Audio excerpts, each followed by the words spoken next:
फैलाउन खोजिएका अफवाहका विषयमा हामी आफ्नो तर्फबाट दृढताका साथ नेपाली जनतालाई सूचित गर्नेछौँ।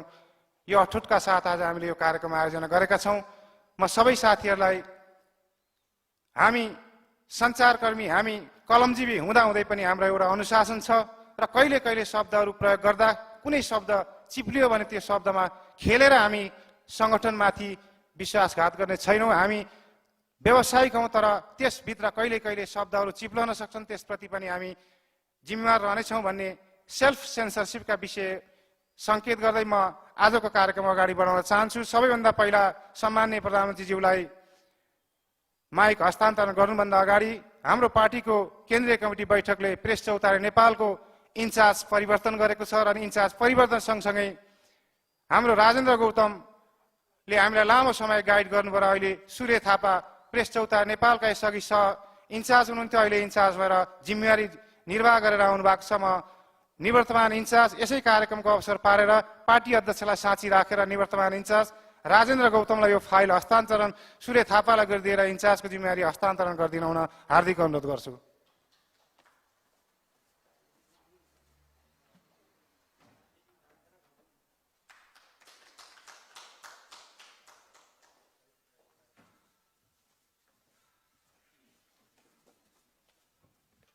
म अब आफ्नो धारणा राख्दिन हुन हाम्रा पार्टीका आदरणीय अध्यक्ष सम्माननीय प्रधानमन्त्रीज्यूलाई हार्दिक अनुरोध गर्दछु।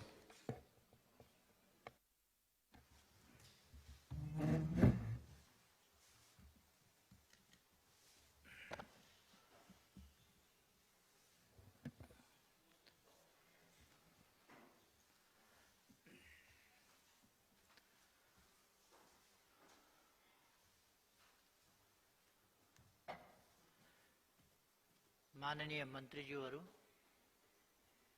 नेताजीहरू र सम्पूर्ण उपस्थित पत्रकार साथीहरू र सबै सहभागी दाजुभाइ दिदीबहिनीहरू, अहिले हामी मूलतः दुईटा विषयमा चर्चा गर्नेछौँ। एउटा कोभिड-19 त्यसले सृजना गरेको समस्या, त्यसको सम्बन्धमा सरकारले गरिरहेका कामहरू र अब गर्न खोजेका कामहरूको सम्बन्धमा सरकार कसरी अगाडि बढ्न चाहिरहेको छ त्यस सम्बन्धमा। अर्को सँगसँगै अहिले राष्ट्रिय राजनीतिलाई बहुतै प्रदूषित गर्न खोजिएको छ। लोकतान्त्रिक बाटोबाट लोकतान्त्रिक प्रणाली, त्यसका मूल्य मान्यता र लोकतान्त्रिक प्रक्रियाहरूबाट राजनीतिलाई पथभ्रष्ट बनाउने र अलोकतान्त्रिक प्रणाली र अलोकतान्त्रिक प्रक्रियाबाट राजनीतिको छिनोफानो, देशको सञ्चालन हुनुपर्छ भन्ने अराजकतावादी सोचहरू जसरी अगाडि आएका छन्, त्यसको विरुद्धमा लोकतन्त्रको रक्षाको लागि हामी जसरी लडिरहेका छौँ, यस सम्बन्धमा पनि मैले केही संक्षिप्तमा चर्चा गर्नेछु। पहिलो कुरा त अहिले मैले अस्ति पनि एउटा कार्यक्रममा भने सञ्चार क्षेत्रका सुनामधन्य मूर्धन्य व्यक्तिहरूको उपस्थिति नै थियो, त्यहाँ पनि मैले राखेको थिएँ। आज देश जसरी, जनता जसरी कोभिड-19बाट अत्यन्तै भयावह ढङ्गले आक्रान्त भइरहेको अवस्था छ। हाम्रो देश मात्रै होइन, विश्व नै आक्रान्त भइरहेको अवस्था छ। यस्तो अवस्थामा देशका सम्पूर्ण राजनीतिक शक्तिहरू अरू साना मसिना कुराहरू छोडेर, अरू राजनीतिक प्रश्नहरूका झमेलाहरू छोडेर जनताका समस्या समाधान गर्ने तर्फ अगाडि लाग्नुपर्ने हो। तर गत वर्ष जब कोभिड देखा पर्यो तबदेखि नै सरकार परिवर्तनका खेल, व्यक्ति नै पिछेका महत्वाकांक्षा र आग्रह, आफ्ना कुण्ठा र आकांक्षाहरू, त्यस्ता कुराहरूलाई महत्त्व दिने र त्यस्तो कुराहरूलाई नै अग्रभागमा राखेर देश र जनताले भोगिरहेका समस्याबाट ध्यान अन्यत्र मोड्न खोज्ने, राजनीतिप्रति, लोकतान्त्रिक प्रणाली र अभ्यासप्रति नै जनताको वितृष्णा बढ्ने गरी अवांछित अस्वस्थ क्रियाकलाप गर्ने प्रवृत्तिहरू हामीले झेल्दै आयौँ। जति बेला हामीले कोभिडका विरुद्ध आफ्ना प्रयासहरू केन्द्रित गर्नुपर्ने हो, त्यति बेला कोभिडका विरुद्ध केन्द्रित गर्न भन्दा समस्या खडा गरिएका यही मौकाको फाइदा लिएर सरकारका राम्रा उपलब्धिपूर्ण कामहरूलाई ओझेलमा पार्ने, चरित्र हत्या गर्ने अत्यन्तै असभ्य तरिका, मलाई त आश्चर्य लाग्छ। म फेरि दोहोऱ्याएर भन्छु, आश्चर्य लाग्छ। सामन्तवादी कुसंस्कारको त्यो भन्दा अवांछित प्रभाव के होला, जहाँ हामी गणतन्त्रको माखौल उडाइराखेका छौँ भने त्योभन्दा बढी लोकतन्त्रको, लोकतान्त्रिक प्रणालीको र प्रक्रियाको माखौल उडाइराखेका छौँ भने त्योभन्दा बढी नराम्रो कुरा के हुन सक्छ। यस्तो गर्नु हुँदैन भनेर हामी लगातार लडिरहेका छौँ, सङ्घर्ष गरिरहेका छौँ। म आज पनि भन्न चाहन्छु, यो बेला अरू राजनीतिक झमेलाहरू, गाली गलौज, चरित्र हत्या जस्ता स्तरहीन कुराहरू, अपशब्द, यस्ता कुराहरूलाई सामाजिक संस्कार र संस्कृति बनाउन खोज्ने प्रयास यो देशका निम्ति नै, हाम्रो गौरवपूर्ण सभ्यताका निम्ति नै एउटा चुनौती हो र दुःखद पक्ष हो। यो म अहिले पनि आह्वान गर्न चाहन्छु सबैलाई कि हामी हाम्रो सम्पूर्ण राष्ट्रिय सामर्थ्य, सरकारको, राजनीतिक दलहरूको, अरू नागरिक समाजको, सबैको अहिले कोभिड-19 को विरुद्धको हाम्रो लडाईँमा केन्द्रित गरौँ। म सबैलाई आग्रह गर्न चाहन्छु।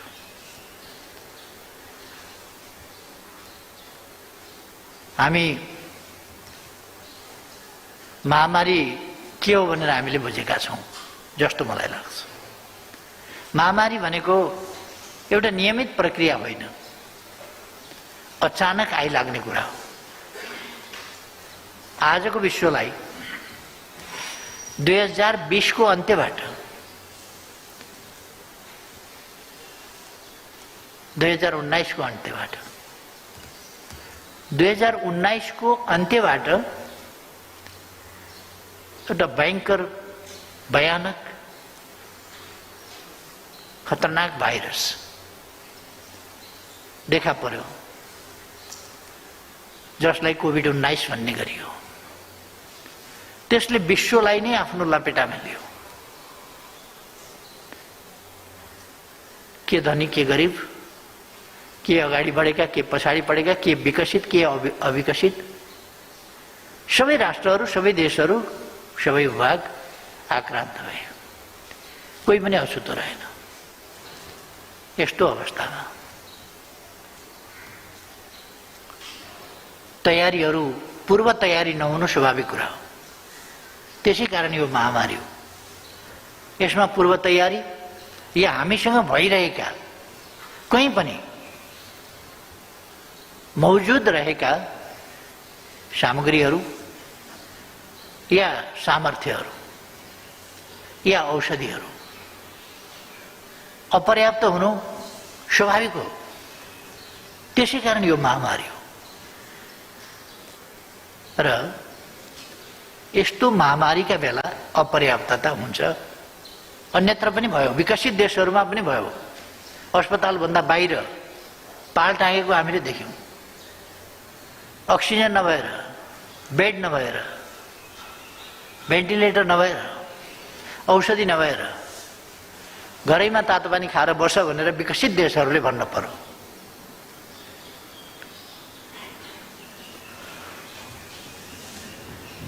सब व्यवस्थापन विकसित राष्ट्रहरूलाई पनि ठूलो समस्याको रूपमा आइपर्यो। मानिसहरूको निधन हुनभन्दा पहिले सब व्यवस्थापनका लागि खाल्टा खनेर ठिक पारिराख्नुपर्ने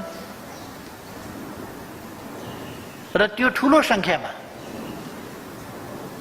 त्यस्ता कामहरू गरिराख्नुपर्ने अवस्थामा विश्व गयो।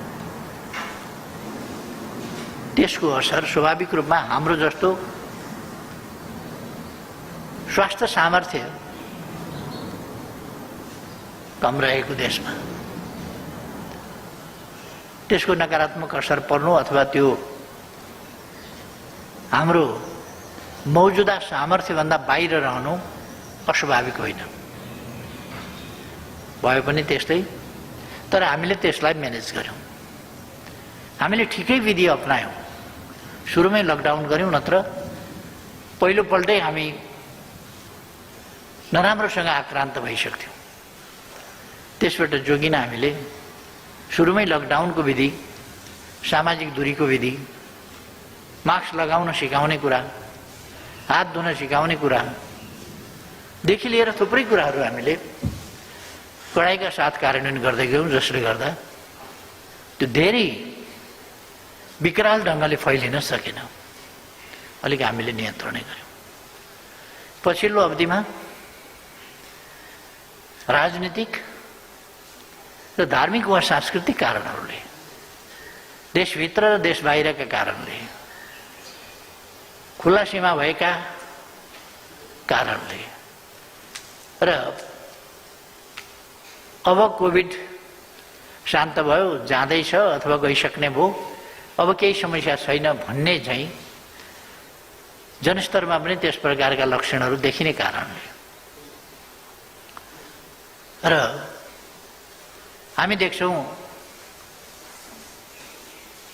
खुल्ला सिमानाको कारणले जति बेर हाम्रो छिमेकमा त्यो माथि जान्छ त्यसको ग्राफ, हाम्रोमा पनि ग्राफ माथि जान्छ, उनीहरूको तल झऱ्यो भने हाम्रो पनि तल झर्छ। यी सबै कारणहरू पनि हामीले देखेका छौँ र हामीले आउने कुरालाई रेगुलेट गर्न खोज्दा, नियन्त्रित नियमित गर्न खोज्दा गत वर्ष झन्डा लिएर नेपालीहरूलाई घर फर्किन दिनुपर्छ, फर्काउनुपर्छ भन्ने अरू कुरा छैन, लोकप्रिय हुन खोज्ने कतिपय नेताहरू आफै बस व्यवस्थापन गरेर मान्छेहरू ओसार पसार गर्न कसिनेर कसले रोक्दो रहेछ हेरौँ भनेर कराउने, जसो पाए त्यसो गराउने। जनताको जीवन पहिलो कुरा हो, जीवन रक्षालाई पहिलो प्राथमिकता दिनुपर्छ भन्ने हाम्रो दृष्टिकोण र हाम्रो नीति। त्यसलाई पनि होइन भनेर टक्कर दिन खोज्ने तर्कका लागि तर्क गर्ने खालका प्रवृत्तिहरू पनि देखा परे। जे होस्, हामीले त्यसलाई नियन्त्रण गर्दै लगेका थियौँ। फेरि यो दोस्रो वेभ आयो र यस दोस्रो वेभमा विभिन्न प्रकारका न्यू भेरिएन्ट्स देखा परे र हामी त्यसको पनि सामना गर्न स्वाभाविक रूपमा ठुलो मात्रामा चाहिँदा अक्सिजनको कमी भयो, ठुलो मात्रामा चाहिँदा अक्सिजन सिलिन्डरको कमी भयो, ठुलो मात्रामा ल्याउनु पर्दा ट्याङ्करहरूका कमी भए, ठुलो मात्रामा चाहिँदा आइसियु बेडहरूको कमी भयो। तर यस्ता कुराहरूलाई हामीले क्रमशः समाधान गर्दै गयौँ र अब सिलिन्डरको समस्या समाधान भएको छ। अब अक्सिजनको लगभग समस्या समाधान भएको छ, लगभग। भेन्टिलेटरको पनि समस्या छैन र हामी बाहिरबाट यी चिजहरूको आपूर्ति गरिराखेका छौँ, ल्याइराखेका छौँ। सिलिन्डर प्लेनमा राखेर हामीले ल्यायौँ। आकस्मिक रूपमा हामीलाई कठिनाइ बेहोर्नु पर्दा प्लेनमा राखेर ल्यायौँ, जसबाट एउटा सिलिन्डरको मूल्य मात्रै पनि 50,000 पर्न गयो। तर पनि जनताको ज्यान जोगाउनु महत्त्वपूर्ण कुरा भएको हुनाले हामीले त्यस कुरामा ध्यान दियौँ। अब स्थिति लगातार बढ्ने कुराबाट एउटा ग्राफ चाहिँ लगातार माथि जाने कुराबाट अब 1300 तिर लागेको छ र हामी ठानिरहेका छौँ केही दिनभित्र हामी त्यसलाई ओह्रालो लगाउन सक्छौँ। यसमा हामी ध्यान दिन जरुरी छ। हामीले हाम्रोमा भ्याक्सिन बनेको थिएन, बन्दैन अहिले पनि।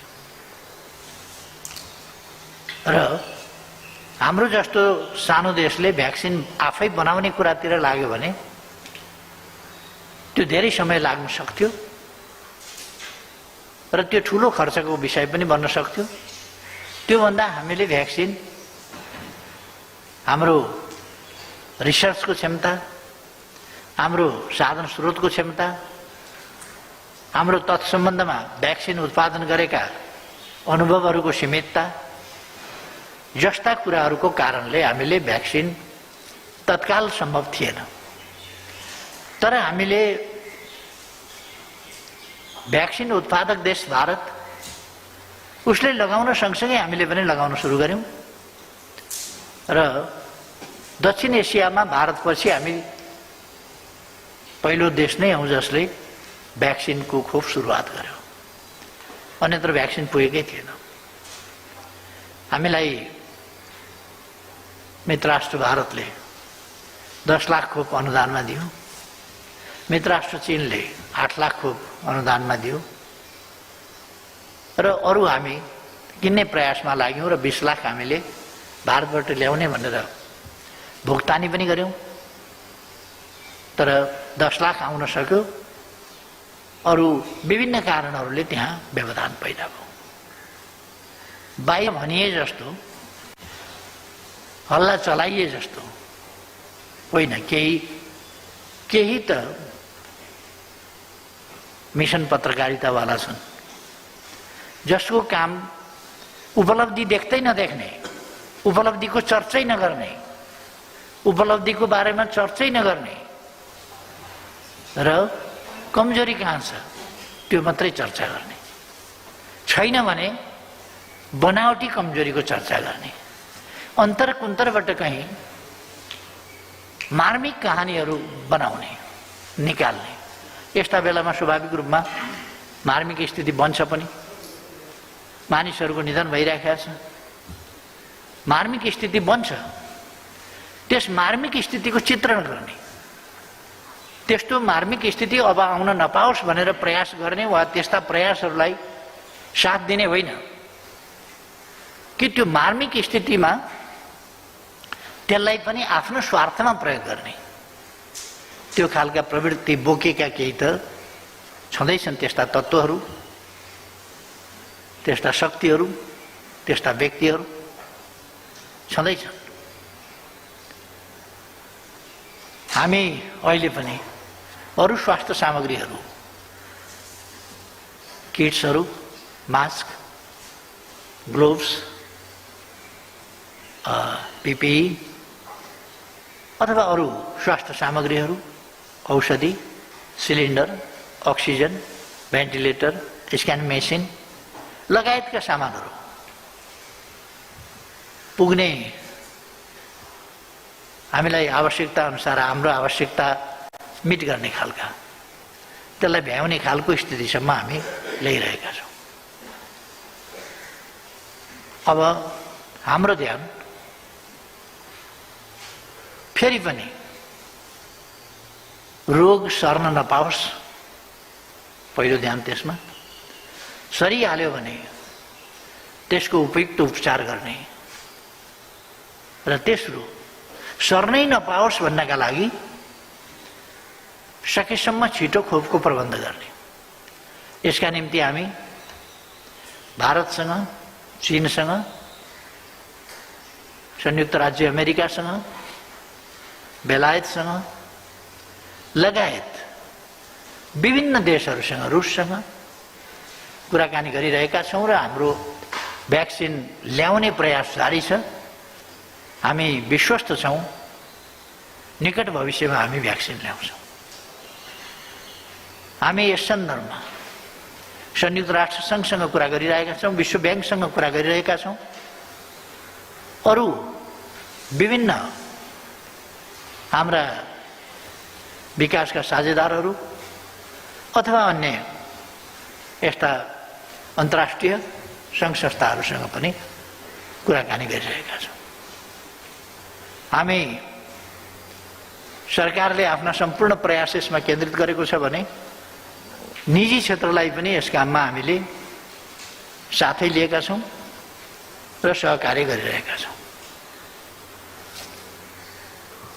यसमा म सबैलाई नआत्तिन, यस कठिन परिस्थितिमा यस परिस्थितिको सामना गर्ने दिशामा सरकारका प्रयासहरूमा साथसाथै अगाडि बढ्न सबैमा फेरि पनि आग्रह गर्न चाहन्छु र तपाईँहरू मार्फत सरकारको तर्फबाट गरिएका यी आग्रहहरू आम जनतामा पुग्नेछन् बिना भ्रम भन्ने मलाई लाग्छ। अर्को कुरा,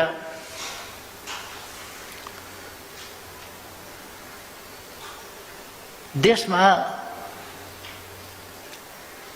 राजनीतिलाई हामीले ल्याएको लोकतान्त्रिक प्रणाली, अर्को शब्दमा भन्ने हो भने सङ्घीय लोकतान्त्रिक गणतन्त्रात्मक प्रणाली, त्यस प्रणाली अन्तर्गतका काम कारबाहीहरू, त्यस प्रणालीलाई व्यवस्थित गर्न र मुलुकलाई सुशासनयुक्त ढङ्गले विकासको बाटोमा अगाडि बढाउनका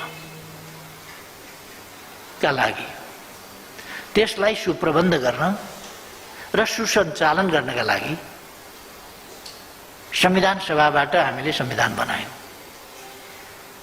र अब देशलाई संविधानको सृजनात्मक प्रयोग गर्दै लोकतन्त्रको सही ढङ्गले उपयोग गर्दै जनताका समस्याहरू समाधान गर्दै सामाजिक सुव्यवस्था र सुशासन कायम गर्दै विकासको बाटोमा अगाडि बढ्नुपर्ने आवश्यकता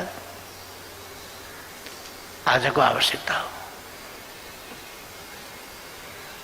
हामीले संविधान जारी भएपछि निर्वाचन गर्यौं। अहिलेको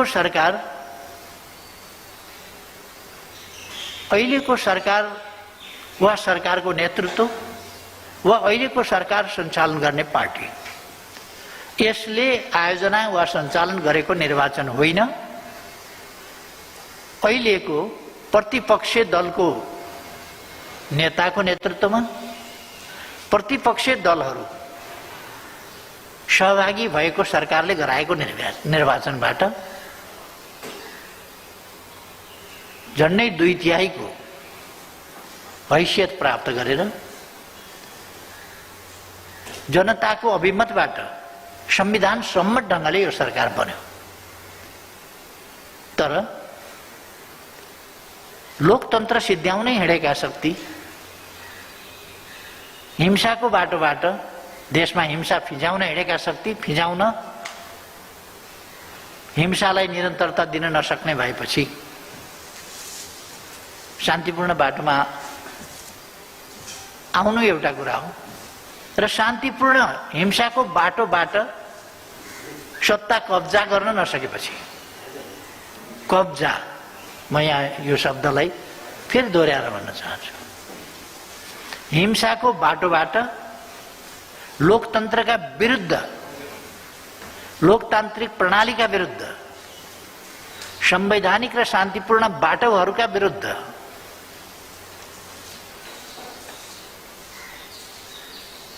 चलाइएको हिंसात्मक गतिविधि त्यसबाट कब्जा गर्न नसकेपछि अनि तरिका परिवर्तन ट्याक्टिकल मुभ उहाँहरूकै शब्दमा ट्याक्टिकल मुभबाट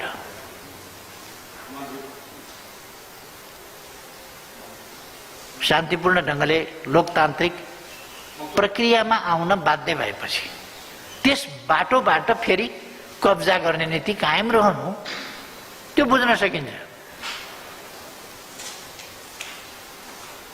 केही कुनै पक्षको त्यो नीति हुनु धेरै अनौठो होइन। उहाँहरू त लोकतन्त्रका विरुद्ध हिँड्नै भएको हो। उहाँहरू हिंसाको मार्गमा हिँड्नै भएको हो। लोकतन्त्रलाई सिद्ध्याउनकै लागि लाग्नु भएको। अरू के का लागि लाग्नु भएको थियो? लोकतान्त्रिक प्रणाली थियो। संवैधानिक बाटोबाट चाहेका कुराहरू प्राप्त गर्न सकिने बाटाहरू खुल्ला थिए। फेरि पनि के का लागि हिँड्नु भएको थियो भन्दा लोकतान्त्रिक प्रणालीका विरुद्ध बलजफ्ती सत्ता कब्जा गर्ने र तानाशाही शासन चलाउने उद्देश्यका साथ हिँड्नुभएको थियो। त्यो सम्भव नभएपछि पैतडा बदल्नुभयो उहाँहरूले, तरिका बदल्नुभयो। यो त एउटा कुरा हो। तर लोकतान्त्रिक शक्तिहरू पनि संवैधानिक बाटो जनताको सार्वभौमसत्ता र जनताको अभिमतबाट जनताको आदेशबाट शासन प्राप्त गर्ने वा सरकार बनाउने र सञ्चालन गर्ने बाटो, यो लोकतान्त्रिक बाटो हुनुपर्दछ, शान्तिपूर्ण बाटो हुनुपर्दछ र त्यस अन्तर्गत त्यो प्रक्रियाबाट अगाडि बढ्नुपर्छ भन्ने कुरा छोडेर अहिले त आफूलाई प्रजातन्त्रवादी भन्ने पार्टी पनि प्रचण्ड पथ अंगीकार गरेर कुदे जस्तो लाग्छ। कब्जाको बाटो,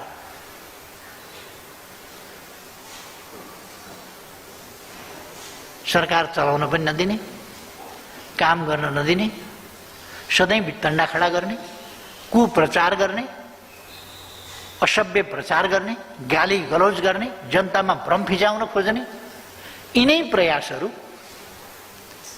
हुँदै आएर गत वर्षदेखि यो प्रयास अत्यन्त तीव्र भयो। मलाई ताज्जुब के लाग्यो भने एक थरी त्यस्तो हुनु त ठिकै थियो। आफूलाई प्रजातान्त्रिक शक्ति भन्नेहरू पनि अब मैले नेपाली कांग्रेसका प्रतिनिधि सभा कायम रहेका बखत सायद प्रमुख सचेतक कि सचेतक के हो, पुष्पा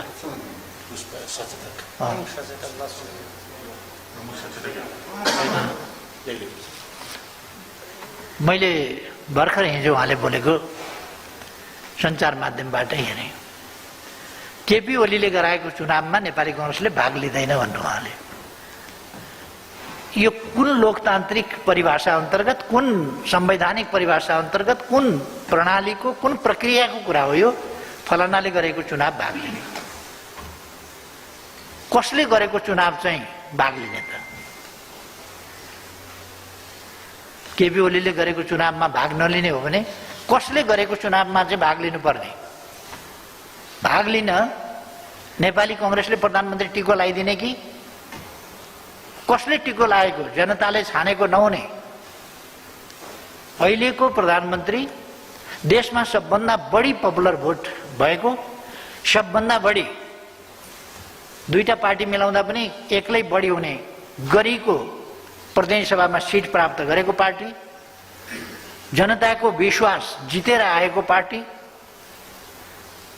अरूले गरेको चुनावबाट त्यो हैसियत प्राप्त गरेको पार्टीको नेतृत्वमा चुनावमा नजाने कुन डेमोक्रेसीको परिभाषाभित्र पर्छ यो? कुन लोकतान्त्रिक प्रक्रियाभित्र, अभ्यास र आचरणभित्र कहाँनेरि पर्छ यो? र म नेपाली कांग्रेसको बोली सुनेर आश्चर्य लागेको छ। नेपाली कांग्रेस उत्तेजना र आवेशमा प्रचण्ड पथ, प्रचण्डलाई गुरु थापेर प्रचण्ड पथमा आफूले चुनाव गराउनु पर्ने। गराउनुहोस् न चुनाव। चुनाव जितेको भए सरकार बनाए हुन्थ्यो नि त।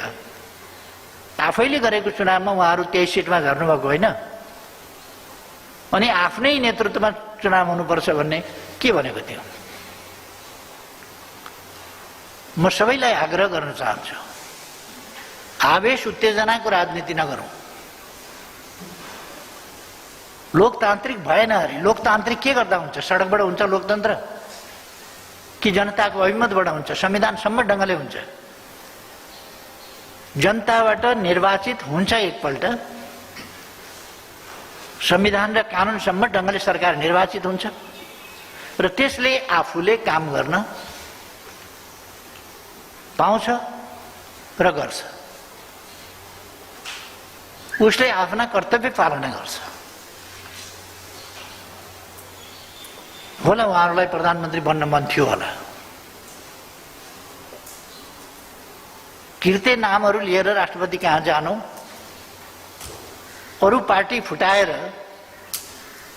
लोकतान्त्रिक अभ्यासका नाउँमा एकजना प्रधानमन्त्री हुनका लागि जान अरू पार्टीहरूभित्र बागी विद्रोही सिर्जना गर्नु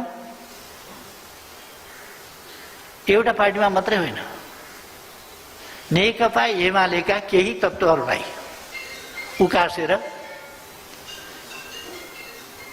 कोही सही गराएर, कोही कृत्य सही गराएर के हो धेरैले वक्तव्य दिएकोबाट मैले पनि सञ्चार माध्यमबाट थाहा पाएँ।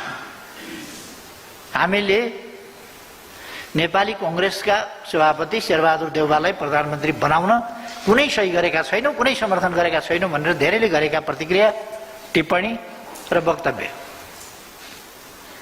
ती दुनियाँले हेरेकै छ। दलहरूभित्र अन्तर्विग्रह, यो के लोकतन्त्रलाई मजबुत बनाउने, दलीय व्यवस्थालाई मजबुत बनाउने, दलहरूभित्र अनुशासन कायम गर्ने। लोकतन्त्र भनेको एउटा अनुशासित प्रणाली हो, एनार्किजम होइन। मैले अस्ति पनि भने लोकतन्त्र अराजकता होइन, अनुशासनहीनता होइन। र हामी कसैले पनि, म फेरि पनि भन्न चाहन्छु, हामी कसैले पनि लोकतन्त्रमा क्षणिक स्वार्थका लागि अनुशासनहीनता, अराजकता, दलीय अनुशासन, दलीय प्रणाली, दलीय पद्धति, कानुनी प्रक्रिया विपरीतका स्वेच्छाचारी, बिकाऊ प्रवृत्ति, विभिन्न प्रकारका लोभपापको प्रयोग गरिने वा त्यस प्रयोगको फन्दामा पर्ने खालका परिपाटी लोकतन्त्रमा यी कुराहरू गर्नु हुँदैन। यदि हामी लोकतन्त्रलाई एउटा उत्तम व्यवस्था मान्छौँ भने र यसको सुरक्षा, यसको स्वस्थताका साथ समाजलाई अगाडि बढाउने कुरामा लोकतन्त्रको स्वस्थताको आवश्यकता महसुस गर्छौँ भने यस्ता अवाञ्छित अभ्यासहरू हामीले त्याग्नु पर्दछ। यी स्वीकार्य हुन सक्दैनन्, ग्राह्य हुन सक्दैनन्। नेकपा एमालेका विरुद्ध, नेकपा एमालेको विरुद्धमा सिग्नेचर गरेर जाने व्यक्तिहरूलाई उच्च सम्मान, उच्च मर्यादा बखप गरेको छ। यो खालको शैलीले लोकतन्त्र कहाँ पुग्छ? जसपाबाट 32 जना सांसद भएका ठाउँमा 12 जनालाई हस्ताक्षर गराएर पार्टी अनुशासन तोडाएर विभिन्न खालका अनुचित हत्कण्डाहरू प्रयोग गरेर यो परिपाटी बसाउँदै जाने हो भने हामी कहाँ पुग्छौँ? र म नागरिक समाजका मूर्धन्य हौं भन्ने बुद्धिजीवी साथीहरूलाई पनि आग्रह गर्न चाहन्छु कि हामीले यस्तै कुरालाई बढावा दिने हो। यस्तै अभ्यास लोकतन्त्रका अभ्यास हुन्। किन यस्ता अभ्यासहरूको सम्बन्धमा बुद्धिजीवी, म सबै बुद्धिजीवीलाई पनि राखेको छैन, केही बुद्धिजीवी साथीहरू यस्ता कुराहरूको, अनुचित कुराहरूको विपक्षमा किन चुइक्क बोल्न सक्नुहुन्न? यस्ता कुराहरू ग्राह्य छैनन्, स्वीकार्य हुँदैनन् लोकतन्त्रमा किन भन्न सक्नुहुन्न? दलीय पद्धतिमा, दलीय अनुशासनको महत्त्व हुन्छ र पालना गर्नुपर्छ। दल छोड्ने, छान्ने, अर्को बनाउने अधिकार छ, तर त्यसको विधि हुन्छ। त्यही दलभित्र बसेर अनुशासन उल्लङ्घन गर्नु यो किमार्थ शोभनीय हुन सक्दैन, उचित हुन सक्दैन। यसर्थ म सबैलाई आग्रह गर्न चाहन्छु, यस्तो कब्जा गर्छौँ भन्ने कुरा, आफूले भने जस्तो भएन भने प्रतिगमन भयो भन्ने कुरा, आफूले भने जस्तो भएन भने कु भयो भन्ने कुरा। कु भनेको के हो देख्नुभएको छ, बुझ्नुभएको छ साथीहरूले कि यत्तिकै भन्नुभएको छ रिस उठेर? के बर्मा जस्तै भएको हो नेपालमा? अथवा कु केलाई भनिन्छ? संविधान अनुसार अगाडि बढ्दा कु हुन्छ? संविधानको पालना गर्दा कु हुन्छ? लोकतान्त्रिक अभ्यास गर्दा कु हुन्छ? जब संसदको मौजूदा गणित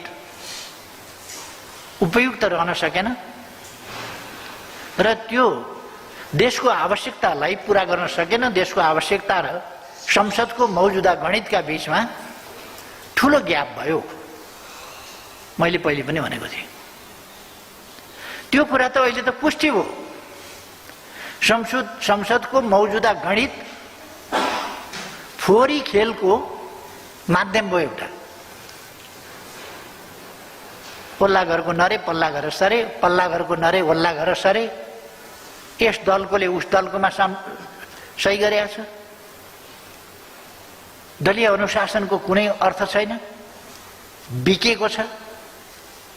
बिकेर विपक्षी दलको, आफ्नो दलको प्रधानमन्त्री हटाउने र विपक्षी दलको प्रधानमन्त्री बनाउने भनेर कुदेको छ। कि पवित्र गौदान गर्न कुद्या होला? निशुल्क परोपकार यो फिलान्थ्रोपिक काम होला कि त्यसका पछाडि केही होला? जे होस्, अहिलेको वर्तमान प्रतिनिधि सभा जो भर्खरै विघटन भयो, तबसम्मको प्रतिनिधि सभा अथवा त्यसको संख्या, त्यसको गणित कतिसम्म डिजेनेरेट भइसक्यो, कतिसम्म अशक्त भइसक्यो, कतिसम्म भद्रगोल भइसक्यो भन्ने कुरा त हालैका स्थितिले देखा परे। मैले दलको अध्यक्ष र संसदीय दलको नेताको हैसियतले मसँग रहेको 121 सिट र पार्टीको अध्यक्ष महन्त ठाकुर जी र उहाँको संसदीय दलका नेता राजेन्द्र महतोजीको हस्ताक्षर सहितको समर्थनमा 153 सिटको दाबी लिएर म सम्माननीय राष्ट्रपतिज्यू कहाँ गएँ। संसद विघटन नहोस्, वैकल्पिक सरकार दिन सकियोस्, अरूले दिन सक्ने स्थिति रहेन, त्यसो भने मै वैकल्पिक सरकार 5 अनुसारको पनि मै दिन्छु। मैले अगाडि विश्वास गरेको थिइनँ कि यो स्थिति बनाउन सक्छु भन्ने, तर राजनीतिमा कहिले कहिले छिटै परिवर्तन आउँछ, छिटै परिस्थितिमा फेरबदल आउँछ।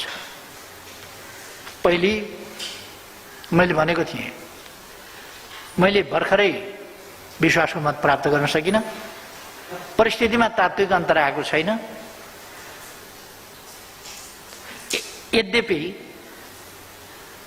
संविधानको धारा 76 को उपधारा 2 अनुसारको सरकार बनाउन 3 दिनको समय दिँदा अरूले पनि पार लगाएको स्थिति होइन, अरूले पनि पार लगाएको थिएन, तर पनि फेरि पार लगाउन सक्ने हो कि? त्यसो भएपछि धारा 5 को सरकार गठन गर्न मैले मार्ग प्रशस्त गरेर सम्माननीय राष्ट्रपतिज्यू समक्ष सिफारिस गरेको थिएँ, निवेदन गरेको थिएँ। कतै अवरोध गरिएको छैन वैकल्पिक सरकार बनाउन। समय छोटो भयो भन्नु उहाँहरूले, समय छोटो भएन छ भन्ने कुरा त दुईटा पक्षले नै आफ्नो दाबी प्रस्तुत गर्न समयभित्रै सकेकोबाट वर्षौंदेखि त आफ्नो खालको तयारी रहेछ नि त, तयारी छँदै थियो। यही दलहरू छँदै थिए, यही सांसदहरू छँदै थिए भने 24 घण्टा पुग्यो कि पुगेन, 23.5 घण्टा पुग्यो, पौने 24 घण्टा पुग्यो, 24 घण्टा पुग्यो, जस्ता हिसाब गरेर आलोचनाका लागि आलोचना गर्नु बेग्लै हो। समय पर्याप्त रहेछ भन्ने कुरा त दाबी प्रस्तुत गरेकोबाट देखियो। मेरो विचारमा दलीय प्रणालीमा मैले 121 भोटको प्रतिनिधित्व गर्छु। होला एकछिन एउटा इस्युमा कसैले अनुपस्थित हुने, भोट नदिने, सरकारलाई समर्थन प्राप्त हुन नदिने जस्ता गद्दारीपूर्ण कामहरू गरे होला, अनुशासनहीन अराजक कामहरू गरे होला, तर त्यो एउटा घटना विशेषको कुरा हो, अनुशासनहीन काम हो त्यो। लोकतन्त्रमा, दलीय व्यवस्थामा, दलीय अभ्यास अन्तर्गत स्वीकार्न त के सोच्न पनि नसकिने कुरा हो त्यो। तर पनि एकपल्ट देखा पर्यो भने सधैँ त्यही कायम छ भन्ने होइन, किन पार्टीबाट कारबाही पनि गरिएको छैन र उनीहरूले पार्टी छोडेका पनि छैन। त्यसो भएको हुनाले मैले 121 को र जसपाले 32 सिटको प्रतिनिधित्व गरेर 153 सिट सहित मैले दाबी गरेँ। त्यसलाई असफल बनाउनका लागि, त्यो हुन नदिनका लागि अथवा वैकल्पिक सरकार बन्न नदिनका लागि उहाँहरूले फर्जी हस्ताक्षरहरू सहितको लोकतन्त्रको मर्यादित आचरण विपरीतको, अभ्यास विपरीतको दूषित अभ्यास साथ दूषित कागज सम्माननीय राष्ट्रपतिज्यूका प्रस्तुत गर्नु हो, जसले एउटा कन्फ्युजनको स्थिति पैदा भयो। मैले दाबी गरेका ठाउँबाट पनि केही मान्छेको हस्ताक्षर अर्कातिर छ। त्यो हस्ताक्षर छ भन्ने हो भने उनीहरूले राष्ट्रपतिका निवेदन दिएका छन्, राष्ट्रपतिज्यूलाई आह्वान गर्दै सार्वजनिक ढङ्गले बोलेका छन् हाम्रो हस्ताक्षर होइन भनेर। जसले मलाई समर्थन गरेको छ त्यो दलका पनि अलिकति उता गएका छन्। त्यहाँ मान्न सकिने खालको स्थिति छैन। एक त संविधानको धारा 76 को उपधारा 2 बमोजिमको सदस्यले, त्यहाँ दलको नेता मात्रै होइन सदस्यले दाबी गर्न सक्छ, तर 76(2) को आधारमा भनेको दलीय समर्थनका आधारमा। यो दलीय व्यवस्था हो। दलीय अनुशासन तोडेर व्यक्तिगत नाच नाच्ने व्यवस्था होइन यो दलीय व्यवस्था। यहाँ पर्सनल डान्सको कुनै अर्थ छैन। लोकतन्त्र एउटा अनुशासित, मर्यादित र सामूहिक प्रणाली हो। र उहाँहरूले व्याख्या गर्नुभयो राजनीतिमा अनुशासनहीन, अराजक, सोलो डान्सले महत्त्व पाउनुपर्छ, तर त्यस्तो होइन। यो दलीय प्रणाली अन्तर्गतको कुरा हो। तर उहाँहरूले कन्फ्युजन खडा गर्नुभयो, जसले गर्दा मेरो दाबी पनि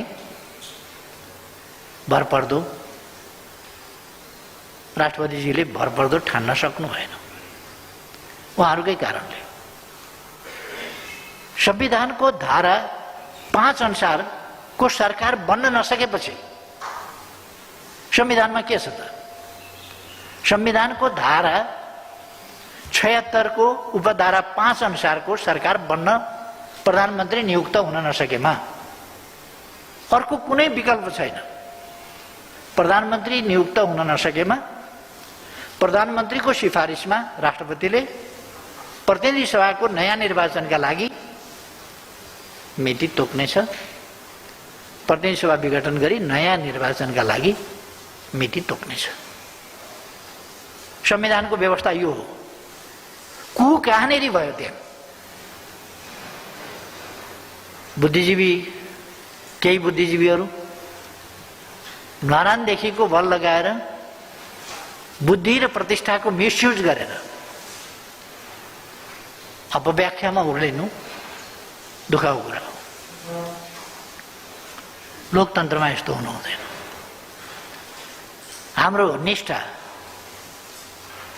लोकतन्त्रप्रति हुनु पर्यो, हाम्रो निष्ठा संविधानप्रति हुनु पर्यो, हाम्रो निष्ठा देश र जनताप्रति हुनु पर्यो। संविधानमा एउटा व्यवस्था छ, अनि त्यस व्यवस्थाको अपव्याख्या गरेर संविधानप्रति निष्ठा नराखेर अन्यथा काम गर्ने कुरा बिल्कुलै उचित होइन, हुन सक्दैन। अब मुद्दा फेरि हाल्छौँ भनेर मोर्चा कसेर मुद्दा हाल्ने अरे। सच्चाइका लागि एकजनाले मुद्दा हाले पनि कुरा त्यही हो, धेरैवटाले गरेर मुद्दा हाले पनि त्यही हो, धेरैले सही गरेर मुद्दा हाले पनि त्यही हो। सच्चाइ सच्चाइ नै हुन्छ। त्यसकारण धेरैले मोर्चा कसेर बल पुर्याएर लडाइँमा, हतियारका लडाइँमा, बलका लडाइँमा मोर्चा कस्ने कुरा, यस्ता कुराको अर्थ हुन्छ। न्याय प्राप्त गर्ने कुरामा मोर्चा कस्नुको कुनै अर्थ हुँदैन। न्यायलाई मोर्चाले, दबावले, प्रचारको उपचारले प्रभावित गर्न सक्दैन, गर्न हुँदैन। र म विश्वास गर्छु संविधानको धारा 5 अन्तर्गतको सरकार बन्न समय दिएर, दाबी पनि परेर, दाबी सदर हुन नसक्ने अवस्था देखेर राष्ट्रपतिज्यूले आफूले राष्ट्रपतिको अधिकारको प्रयोग अन्यत्र गर्ने संविधानमा व्यवस्था म देख्दिनँ। तर यस ठाउँमा अरू कसैले गर्ने होइन। त्यो भरपर्दो आधार, ठोस आधार प्रस्तुत हुन सक्यो कि सकेन भन्ने कुरा अरूले होइन, राष्ट्रपतिले ठहर गर्ने कुरा हो। राष्ट्रपतिले ठहर गर्नुभयो र राष्ट्रपतिले ठहर गर्दा त्यसलाई नपुगेको देख्नु। तर म कानुनविद मित्रहरूलाई, संविधानविद मित्रहरूलाई र बहसमा उत्रिएका बौद्धिक समुदायलाई आग्रह गर्न चाहन्छु, राष्ट्रपतिको स्वविवेकीय अधिकारको प्रयोग गर्ने यो मात्रै ठाउँ हो। त्यसमाथि कहीँ उजुरी लाग्न वा त्यसमा कुनै हेरफेर गर्न सकिने स्थिति हुँदैन, कुनै उजुरी लाग्दैन त्यस प्रश्नमा। र यो राष्ट्रपतिको अधिकार पनि नमान्ने, राष्ट्रपतिको पद पनि नमान्ने, मर्यादा पनि नगर्ने, आज एउटा प्रेत संस्थाको भीमकाय फोटो बनाएर, प्रेत संस्थाको प्रतीकको फोटो बनाएर त्यसको खल्तीमा राष्ट्रपतिलाई यसो खल्तीमा यहाँ राखेको, कति आनन्द आएको होला लोकतन्त्रका नाउँमा यस प्रकारका घृणित क्रियाकलाप गर्न। राजतन्त्र भनेको एउटा प्रेत संस्था हो। त्यो प्रेत संस्थाको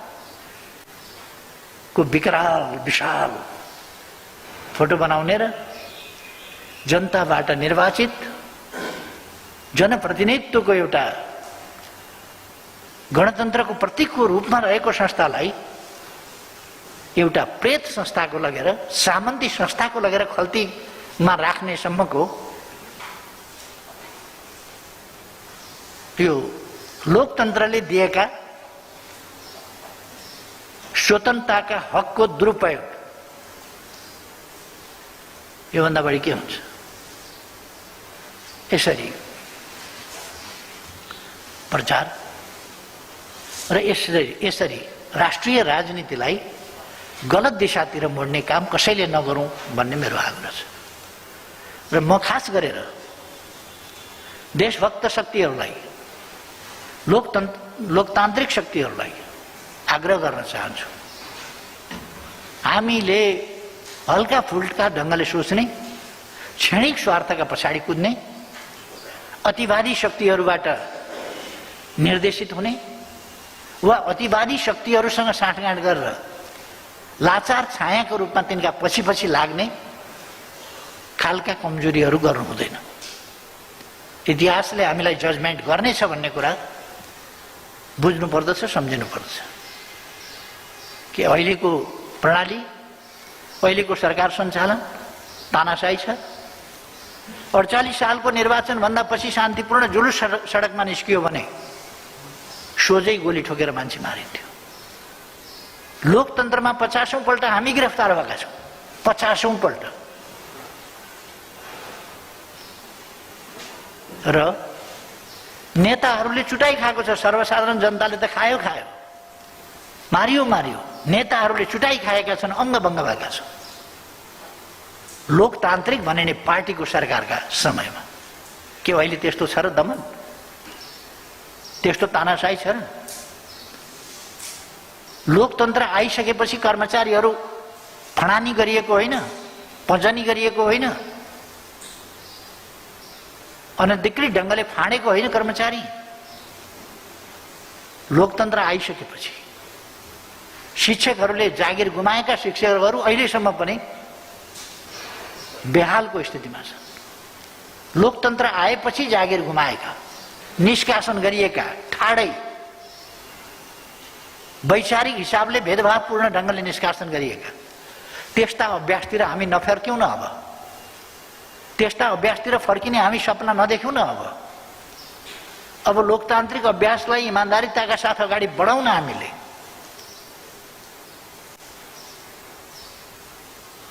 अनि कुनै अस्पताललाई चाहिए होस् कि नहोस्, स्वास्थ्य सामग्रीहरू, एक्सरे मेसिनहरू अनेक हस्पिटलका लागि किनेको भनेर किन आवश्यक छैन, चलाउने मान्छे छैन, त्यो अहिलेसम्म त्यस्ता सामग्रीहरू सडिरहेको स्थिति छ। अनावश्यक सामग्रीहरू किनेर लडाइदिने, सरकारलाई घाटा पुर्याउने, राज्य कोषको दुरुपयोग गर्ने यस्ता खालका अभ्यासको मुख मिठ्याउने र जिब्रो चाट्ने नगरौँ न। अब कमसेकम हामी एउटा स्वच्छ, पारदर्शी, लोकतान्त्रिक, मर्यादित अभ्यास र परिपाटीतर्फ इमान्दारिताका साथ जाउँ न। म सबैलाई आग्रह गर्न चाहन्छु र म आफू भन्न चाहन्छु, अहिले म यस्तो कुराहरूमा अल्मलिन चाहन्न, यस्तो कुराहरूमा म अल्मलिन चाहन्न। म कोभिड-19बाट मारमा परेका जनतालाई कोभिड-19को मारबाट सकेसम्म छिटो मुक्ति दिलाउने आफ्ना प्रयासमा केन्द्रित छु र रहनेछु। मलाई तान्ने कोसिस भइरहेछ, मुद्दा हाल्ने, फिराद पत्र लेख्न लाउने। म कोभिडका विरुद्ध लडौँ कि 150 मुद्दाका 150 फिराद पत्र लेखेर बसौँ? अनि कुरा गफ गर्दा जनताका र लोकतन्त्रका कुरा गर्ने, तर जनताको चिन्ता छैन, लोकतन्त्रको चिन्ता छैन, जनताका समस्याका चिन्ता छैन। त्यस्तो खालको स्थिति नगरौँ भन्ने मेरो सबैलाई आग्रह छ। अब म साथीहरूलाई भन्न चाहन्छु, यस्तो अवस्थामा पनि हामी बेरोजगारी बढ्न नपाओस्, मूल्यवृद्धि हुन नपाओस्, कालाबजारी हुन नपाओस्, जमाखोरी हुन नपाओस् र जनतालाई थप कष्ट हुन नपाओस्, आपूर्ति व्यवस्थामा तलमाथि पर्न नपाओस्, उपभोग्य वस्तु र सामग्रीहरूको अभाव हुन नपाओस्, यस कुरामा मेरो ध्यान केन्द्रित छ। समाज स्मूथली चलोस्, उद्योग धन्दाहरू मिलाइकन पनि हामी सामाजिक दूरी कायम राखेर, स्वास्थ्य सम्बन्धी नियमहरू पालना गरेर भए पनि आर्थिक जनजीवनलाई पनि, सामाजिक जनजीवनलाई पनि सकेसम्म सहज र स्वाभाविक ढङ्गले सञ्चालन गरौँ। त्यस पक्षमा मेरो र मेरो सरकारको ध्यान गएको छ, गइरहेको छ। विकास निर्माणका कामहरू, तिनलाई पनि निरन्तरता दिनु जरुरी छ। विकास निर्माणका हिसाबले, अर्थतन्त्रलाई चलायमान राख्ने हिसाबले, जनताको रोजगारी र आय स्रोतको हिसाबले, यी सबै कुराको हिसाबले बालबालिकाको शिक्षाको श्रृङ्खला नटुरोस्, यसका निम्ति स्कुल चल्न सक्ने ठाउँहरूमा स्कुल चलाउने, नसक्ने ठाउँमा अनलाइन प्रविधिबाट यति छिटो हामीले विकास गर्नु परेको छ। यसभन्दा अगाडि 2076 भदौमा म सिङ्गापुर जाँदा त्यहाँबाट मैले जुम मार्फत मन्त्री परिषदका साथीहरूसँग एउटा अन्तर्क्रिया गरेको थिएँ, के छ नेपालको स्थिति, कस्तो छ भनेर। मैले उपचार गराइराखेको बेला त्यो चर्चाको विषय भनेको थियो। तर अहिले जुम मिटिङ एकदमै सामान्य कुरा भइसक्यो। अनलाइन सिकाइका कुराहरू सामान्य कुरा जस्ता भइसक्यो, जो विज्ञान र प्रविधिको तीव्र प्रयोगद्वारा, किन हामीले यसलाई पर्खिरहन सक्दैनौँ र तीव्र प्रयोगमा हामी जानुपर्छ, हामी गरिरहेका छौँ। यसै बिचमा हामीले थुप्रै प्रविधिको विकास भूमिको क्षेत्रमा, जमिनको क्षेत्रमा, माटोको क्षेत्रमा, वनको क्षेत्रमा, पानीको क्षेत्रमा अथवा अरू वैज्ञानिक खोज अध्ययन अनुसन्धानको पक्षमा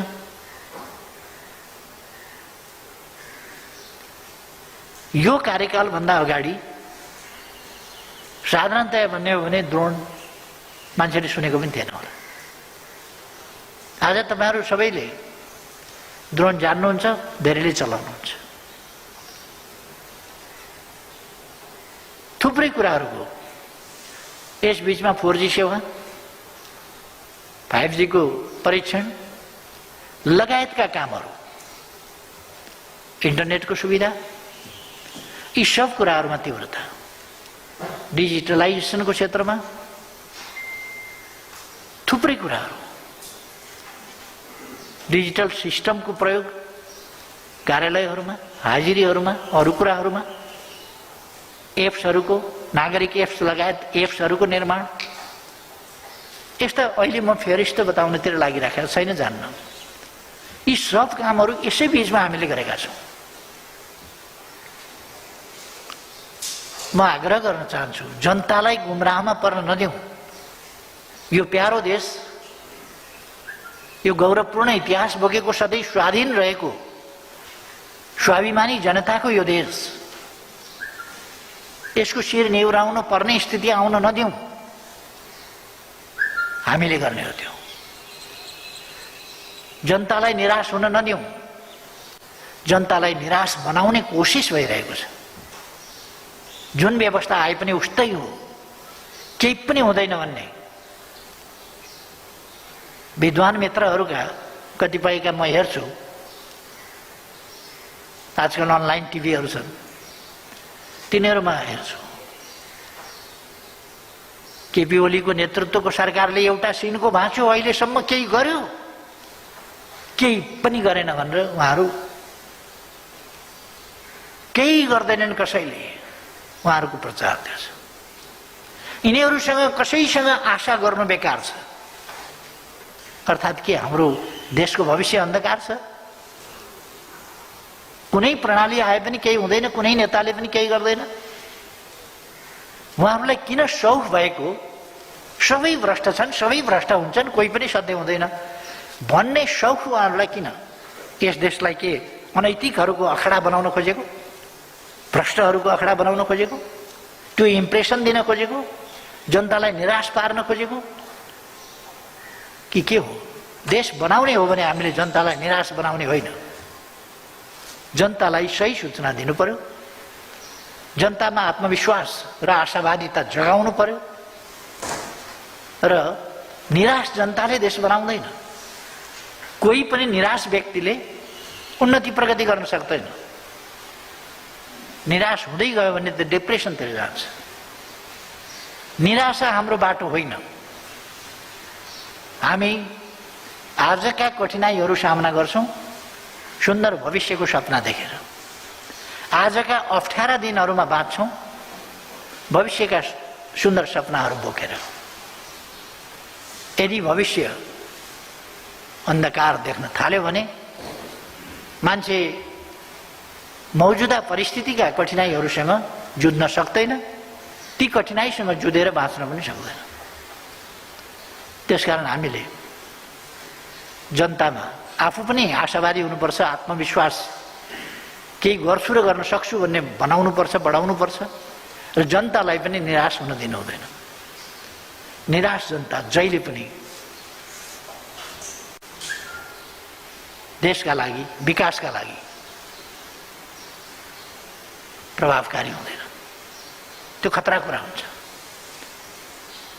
त्यसले सामाजिक विशृङ्खलता, सामाजिक उच्छृङ्खलता, सामाजिक अन्योल र अस्तव्यस्तता त्यसतर्फ लान्छ। नैराश्यले, दिशाहीनताले हामीसँग समृद्ध नेपाल, सुखी नेपाली बनाउने हाम्रो आदर्श गन्तव्य छ, महान गन्तव्य छ। हामी सबैको साझा राष्ट्रिय आकांक्षा छ हामीसँग। हामी अन्धकारमा हिँडिराखेका छैनौँ। हामी कता जाँदैछौँ भन्दा कता हो कता भन्ने स्थिति छैन। समृद्ध नेपाल, सुखी नेपाली बनाउन हामी अगाडि बढ्दैछौँ र त्यो हामीले गन्तव्य तय गर्यौँ, हाम्रो आकांक्षा तय गर्यौँ, अब स्वतः प्राप्त हुन्छ भन्ने होइन। त्यो आकांक्षा प्राप्त गर्न हामी सचेत, सङ्गठित प्रयास सक्रिय ढङ्गले गर्छौँ। सचेत प्रयास गर्छौँ, सङ्गठित ढङ्गले गर्छौँ र सक्रियताका साथ गर्छौँ, अनि मात्रै ती कुराहरू हामी प्राप्त गर्न सक्छौँ। त्यसकारण म सञ्चारकर्मी साथीहरूलाई भन्न चाहन्छु, मेरा निम्ति होइन, यो सरकारका निम्ति होइन, एउटा पार्टी विशेषका निम्ति होइन, देशका निम्ति, देशको भविष्यको निम्ति, हाम्रा युवाहरूको निम्ति, हाम्रा बालबालिकाहरूको निम्ति, हाम्रो देशको भविष्यका निम्ति, भविष्यका सन्ततिको निम्ति एउटा बुढो मान्छेले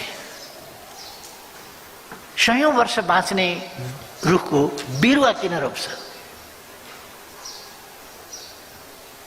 5 वर्षपछि मात्रै फल्ने र अरू 50औं वर्ष फल्ने वृक्षको बिरुवा किन लगाउँछ एउटा डाँडाको जुन भइसकेको व्यक्तिले? उसले आफ्नै लागि भनेर होइन, सन्ततिको लागि भनेर। त्यहाँबाट आउने फल पनि उसले नभेट्न सक्ला, त्यसले ठुलो भएर दिने अक्सिजन पनि सास फेर्न पनि उसले नभ्याउन सक्ला। तर हामी जेनेरेसन टु जेनेरेसन हुँदै यहाँ आएका छौँ र हामीभन्दा पछि पनि जेनेरेसन हुँदै अगाडि बढ्छ मानव जाति। त्यसकारण हामी भोलिका लागि यी कामहरू गरिरहेका छौँ। म हाम्रो युवा समुदायलाई, युवा पङ्क्तिलाई आग्रह गर्न चाहन्छु, कृपया कुनै प्रकारका भ्रममा नपर्नुहोस्। अहिले अस्वस्थता मचाउनेहरू को छन्? 4 पल्ट प्रधानमन्त्री भइसकेका, पार्टीका सभापति भइसकेका, 70 भन्दा माथि उमेर कटिसकेका, अब केही लिनु दिनु केही नभएको अवस्थाका मान्छेहरू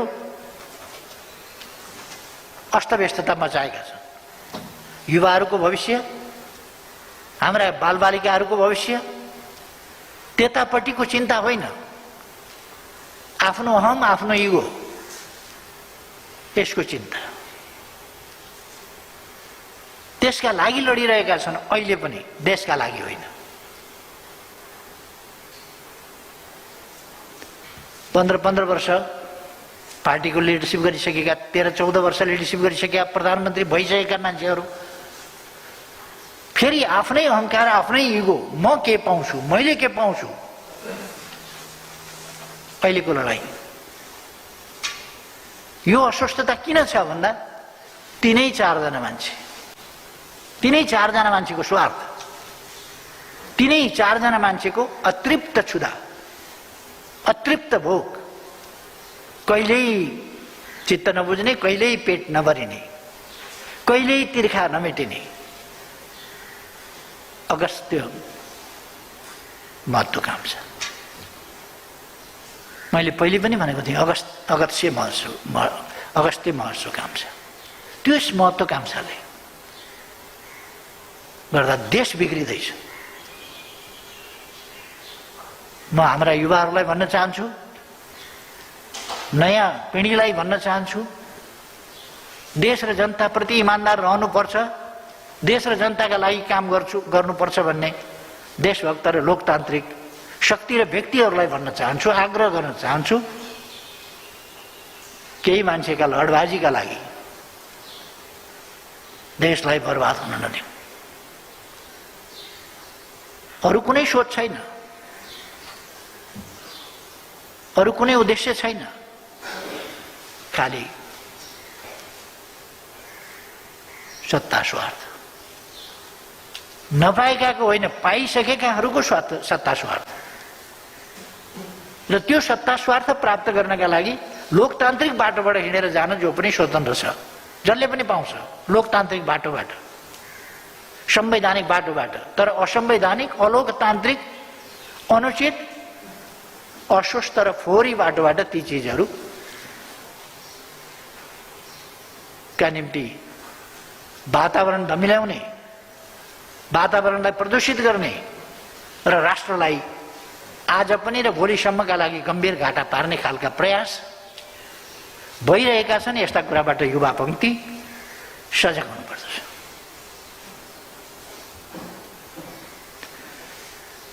म युवाहरूलाई आग्रह गर्न चाहन्छु, तपाईहरू अब कानमा अभिभारा बोकेर अगाडि बढ्न तयारी गर्नुहोस्, देश बिग्रिन नदिनुहोस्। देशको वातावरण बिगार्न र निराशा फैलाउन नदिनुहोस्।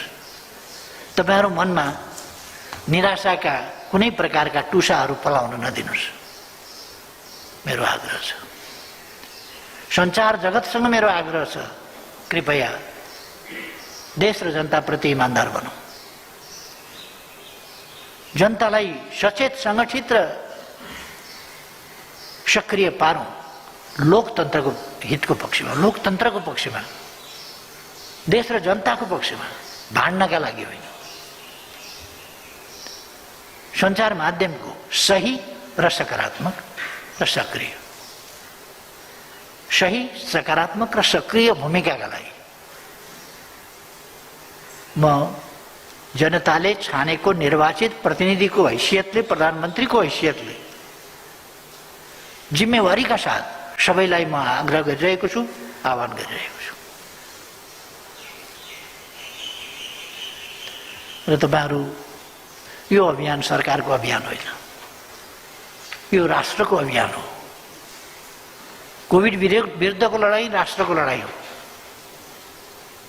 लोकतन्त्रको रक्षा र यसको सृजनात्मक प्रयोगका साथ अगाडि देशलाई बढाउने र विकासको, सुशासन र विकासको बाटोमा अगाडि बढाउँदै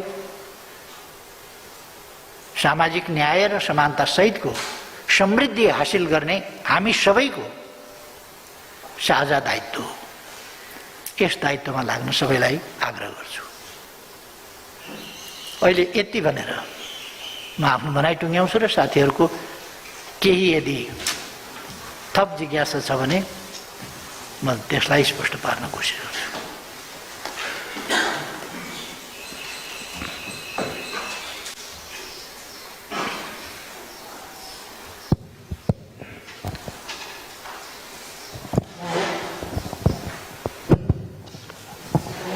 नमस्कार, म दिल्ली आचार्य, बालिका खबर .com-बाट। सम्माननीय प्रधानमन्त्रीज्यूका धेरै कुरा सुन्यो, खुसी पनि लागेछ आज यहाँ उपस्थित भएर यहाँका कुराहरू सुन्न पाएकोमा। मेरा केही जिज्ञासा र केही सुझाव छोटकरीमा राख्ने अनुमति माग्छु। भूमिका नमागिकन भन्छु, प्रधानमन्त्रीज्यूले संविधानको धारा 76 को 5 को प्रक्रियामा जाँदै गर्दा त्यहाँ भन्नुभएको मार्ग प्रशस्त भन्ने शब्दलाई लिएर अहिले धेरै ठुलो विवाद उत्पन्न भएको छ। यो मार्ग प्रशस्त भनेको के हो? राजीनामा भन्ने शब्द भनिदिएको थियो भनेदेखि धारा 4 को प्रक्रिया उल्लङ्घन हुन्थेन भन्ने धेरै कानुन व्यवसायी लगायत सञ्चारकर्मीहरूको यो धारणा आइरहेछ। यसको पृष्ठभूमि म अलिकति थपेँ कि जबकि अघिल्लो पटक सर्वोच्च अदालतको फैसलाले प्रतिनिधि सभा विघटन हुनलाई 2 देखि 5 सम्मको प्रक्रिया सदनभित्र देखिएको हुनुपर्छ भन्ने ढङ्गले व्याख्या गरेको छ भन्ने कुराहरू पनि आइरहेको सन्दर्भमा यो मार्ग प्रशस्त भन्ने शब्दलाई आज अलिकति थोरै व्याख्या गरिदिनु भयो भने हामीलाई सजिलो हुन्थ्यो होला भन्ने लागेको छ। अर्को छोटो प्रश्न छ, 7 जना मन्त्रीहरू नियुक्त हुनुहुन्छ, रिक्त हुनुहुन्छ, ती मन्त्रालयहरूमा एमालेका मन्त्री नियुक्त हुँदै हुनुहुन्छ कि अरू पार्टीका कोही आउँदै हुनुहुन्छ? यो मेरो एउटा जिज्ञासा रह्यो। अर्को तेस्रो छ, बजेट आउन अब 5 दिन मात्रै बाँकी छ, यो बजेट कसरी आउँदैछ? एकदमै छोटोमा जिज्ञासा राखेँ। अर्को चाहिँ कोरोनासँग सम्बन्धित चौथो जिज्ञासा मेरो, यो कोरोना विरुद्धको अभियानमा सरकारले अहिलेसम्म धेरै काम गरेको देखिन्छ, हामीले लेखि पनि रहेका छौँ। तर सरकारको काम चाहिँ कोरोनाबाट मर्नेका, कोरोना हुनेका र जाति हुनेका दैनिक टाउको गन्ने भन्दा बाहिर कुनै पनि गतिविधि सार्वजनिक गरेको अहिले चाहिँ एटलिस्ट हामीले पाएका छैनौँ। सरकारले एकीकृत ढङ्गले अहिलेसम्म कोरोना विरुद्धको अभियानमा, यो युद्धमा सरकारले गरेका उपलब्धिहरू, सरकारले हासिल गरेका राम्रा कामहरूको विषयमा किन एकीकृत ढङ्गले जानकारी गराउन सक्दैन, जबकि सबैभन्दा आलोचित सरकार यही विषयमा भइरहेको छ। र म ध्यानाकर्षण पनि गराउन चाहन्छु, यो प्रक्रिया सरकारले चाँडै गर्नेछ र जनतालाई यो विषयमा सुसूचित गर्नेछ। र अन्तमा पार्टीका प्रधानमन्त्री विरुद्ध हस्ताक्षर गर्ने नेताहरूले अब आत्मालोचना गरेर पुग्ने हो कि कारवाही पनि हुन्छ र त्यो निर्णय कहिले हुन्छ? धन्यवाद।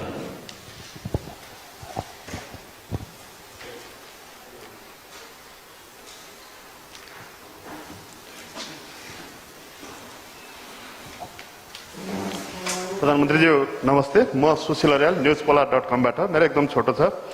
निर्वाचनभन्दा अगाडि सबै नागरिकले खोप पाउँछन् कि पाउँदैनन् र यो खोपकै विषयमा लिएर हाम्रो र चिनिया उच्च स्तरीय टोलीबीच संवाद हुँदै हो कि होइन? तेस्रो प्रधानमन्त्रीज्यूसँगको लामो सहयात्री वरिष्ठ नेता माधव कुमार नेपाल पछिल्लो समय यहाँको सम्बन्ध बिग्रियो। अब उहाँले कदम कदाचित अर्को पार्टी खोल्नुभयो भने अन्तर्पार्टी सम्बन्ध कस्तो हुन्छ?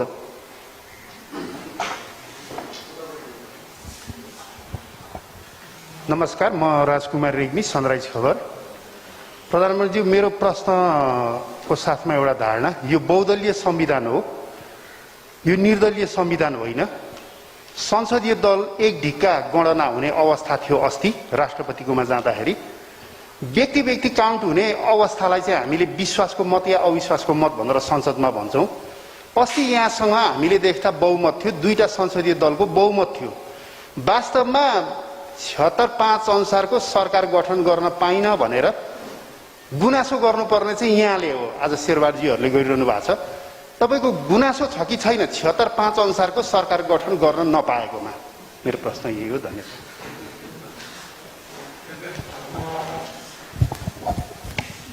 सम्माननीय प्रधानमन्त्रीज्यूमा मेरो नमस्कार। म कालिका खड्का राष्ट्रिय समाचार समितिमा काम गर्छु। म प्रेस चौतारी नेपालको केन्द्रीय सदस्य। प्रधानमन्त्रीज्यूलाई मेरो प्रश्न चाहिँ के छ भने, भलै यहाँलाई राष्ट्रिय राजनीतिमा यहाँलाई सहयोग नभए पनि यहाँले यहाँको कार्यकालमा धेरै राम्रा विकास निर्माणका कामहरू गर्नुभएको छ, जुन अघिल्ला सरकारहरूले सुरु पनि गरेका थिएनन्, योजना पनि बनाएका थिएनन्। यो धेरै कामहरू हजुरले अगाडि बढाउनु भएको छ। अहिले पछिल्लो समयमा कोरोना नियन्त्रणको लागि पनि यहाँले लिएको इनिसिएसनले विश्वले नै एकदम विश्वमै राम्रो सन्देश पनि गएको छ र विश्वले एकदमै राम्रो रूपमा लिएर सहयोगका लागि यहाँलाई हात पनि फैलाएका छन् र सहयोग गर्ने आग्रहहरू पनि गर्दै आएका छन्। यसले गर्दाखेरि चाहिँ अब हामीले यो निर्वाचनको घोषणा गरिसकेको भएको हुनाले नो भ्याक्सिन नो भोट भन्ने खालको कुराहरू पनि अहिले आइरहेछ, जसले हामीले भ्याक्सिन लाउन पाएन भने हामी भोट दिँदैनौँ भन्ने खालका कुराहरू पनि बाहिर आइरहेका छन्। यसलाई पनि व्यवस्थापन गर्नुपर्ने यहाँको ध्यान गइरहेको होला। अब अहिले हजुरले यसअघि पनि भन्नुभएको छ, अब ग्यासको अक्सिजनको अभाव छैन, ग्यास सिलिन्डरको पनि अभाव छैन भनेपछि अब के कोरोना नियन्त्रणतर्फ हामी गइरहेका हौँ त? धन्यवाद, नमस्कार। ठिक छ,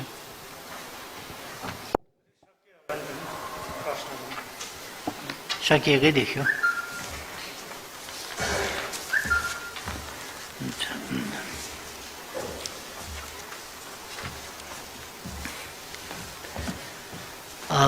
पत्रकार साथीहरूलाई उत्साहपूर्ण जिज्ञासाका लागि धन्यवाद भन्न चाहन्छु।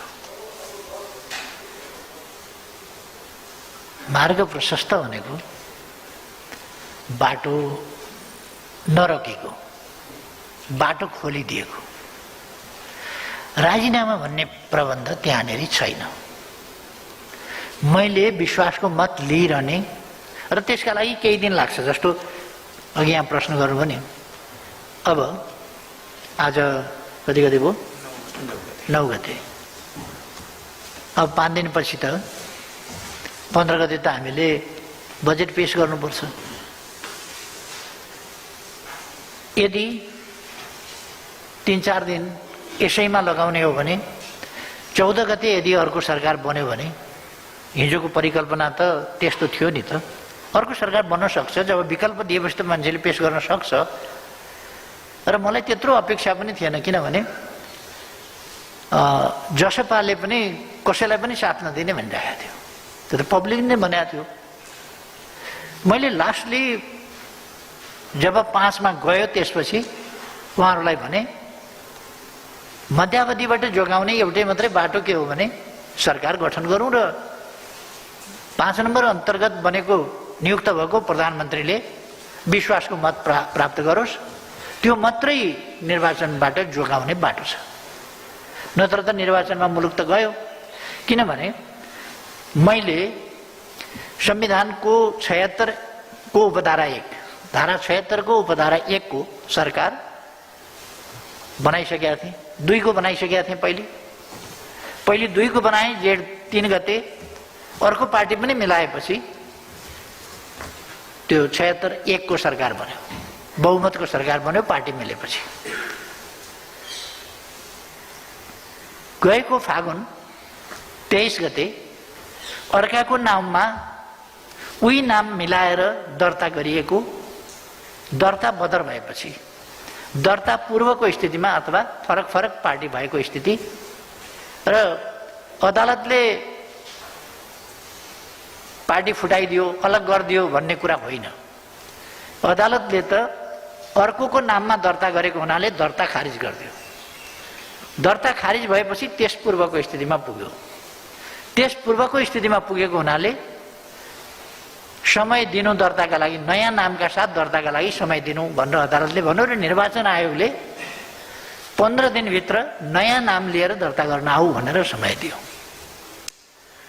मैले त्यो समयभित्र प्रचण्डजीसँग धेरैपल्ट कुरा गर्न खोजेँ, मैले फोन गरेँ, अझै पनि विचार गरौँ। तपाईँहरूले पार्टी त यद्यपि पहिले फुटाइसक्या हो,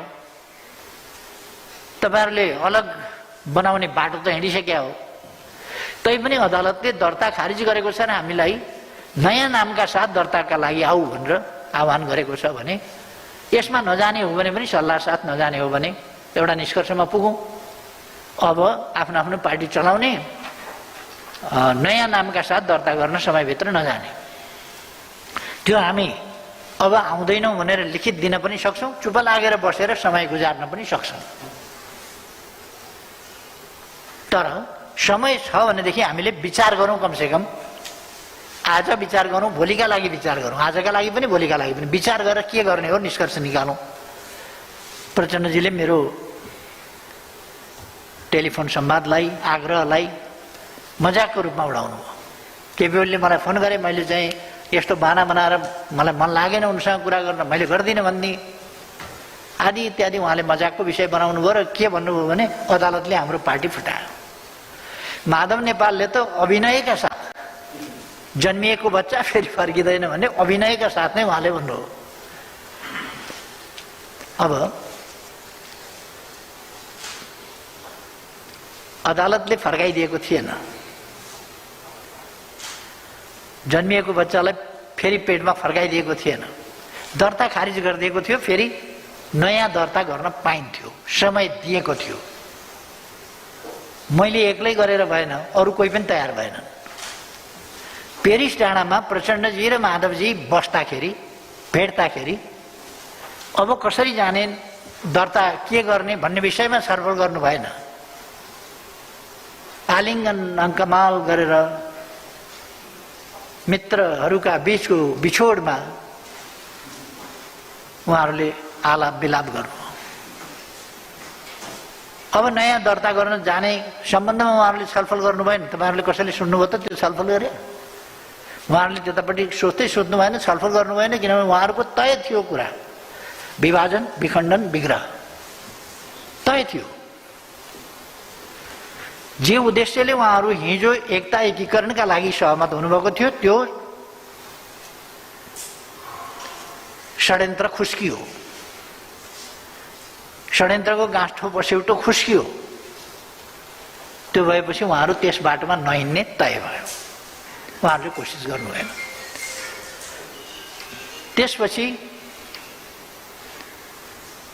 मैले 2 को सरकार पनि बनाएँ, 2 कै सरकार चल्यो। माओवादीले बाहिर भन्छ समर्थन गरेकै छैन, बाहिर भन्छ समर्थन फिर्ता ल्याउँ, गरेकै छैन, के फिर्ता लिने? बाहिर भन्छ समर्थन फिर्ता लिई भनिराखेको छ केपी ओलीले, किन फिर्ता लिने? उसले भनेका कुरालाई त्यहाँ षड्यन्त्र हुनसक्छ, फिर्ता लिँदैनौँ। सरकार चलाउन पनि नदिने, चल्न पनि नदिने, काम गर्न पनि नदिने, यता नीति कार्यक्रम पेश गर्नु छ, बजेट पेश गर्नु छ, नीति कार्यक्रम पनि पास हुने स्थिति छैन, बजेट पनि पास हुने स्थिति छैन भने मैले सरकार ओगटेर बस्ने मात्रै कुरा त राम्रो भएन। त्यसकारण मैले विश्वासको मत लिएँ। तपाईँहरू मलाई विश्वासको मत दिनुहुन्छ कि दिनुहुन्न? विश्वासको मत आउने स्थिति हुन्छ भनेर माधव नेपाल गुट पार्टीभित्र चरम अनुशासनहीनता अराजकता देखाएर अनुपस्थित भएर दुनियाँको दलीय प्रणाली यसमा तमासा गर्यो। यही तमासा पहिले नेपाली कांग्रेसभित्र 74 76 भन्ने कि 36 भन्ने एउटा चलेको थियो। त्यस तमासाले सुरु गरेको अस्वस्थता, त्यसको असर अहिलेसम्म छ भने त्यो विकृति अहिले आएर त्यसले नेपाली कांग्रेस फुटाएको थियो। अहिलेको यस विकृतिले पनि नेकपा एमाले फुटाउने बाहेक अरूको कुनै उद्देश्य होइन, त्यही फुटाउनका लागि त्यो सब काम गरिएको। जब फुटाउनु छ भने त्यसलाई सफल हुन किन दिन्छ? त्यसकारण त्यसलाई असफल पार्नका लागि अनुपस्थित हुने काम भयो। जब मैले विश्वासको मत लिन्छु भनेर संसदमा प्रस्ताव प्रस्तुत गर्नका लागि अधिवेशनका लागि आह्वान गर्नका लागि सिफारिस गरेर अधिवेशन आह्वान भयो, त्यसपछि माओवादीले समर्थन फिर्ता लिए भन्यो। माओवादीले समर्थन फिर्ता लिएपछि त्यो वास्तवमा दुई दलको वा दुईभन्दा बढी दलको सरकार नभएर एक दलको मात्रै सरकार हो। नेकपा एमालेको ठुलो दलको हैसियतले मात्रै सरकार हो। दुईको सरकार गठन भयो, एकको सरकारमा परिणत भयो। एकबाट फागुन 23 गते दुईको सरकारमा गयो। चैत 23 गते माओवादीले समर्थन फिर्ता लिएपछि 3को सरकारमा आयो। मैले विश्वासको मत मागे, नपाएपछि अर्को अवसर 76 को 2 अनुसारै फर्किनुपर्छ भनेर फेरि 76 को 2 मा फेरि गयो सरकार।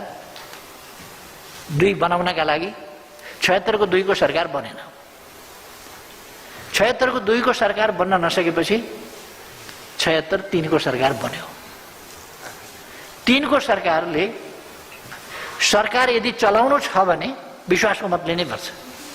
विश्वास नलिकन 1 महिना मात्रै चलाउन पाउँछ। 1 महिना भन्दा बढी चलाउने हो भने विश्वासको मत प्राप्त गरेकै हुनुपर्छ। 1 महिना भन्दा बढी उसले चलाउँछ भने त्यो सरकारले विश्वासको मत प्राप्त गरेको हुनुपर्छ।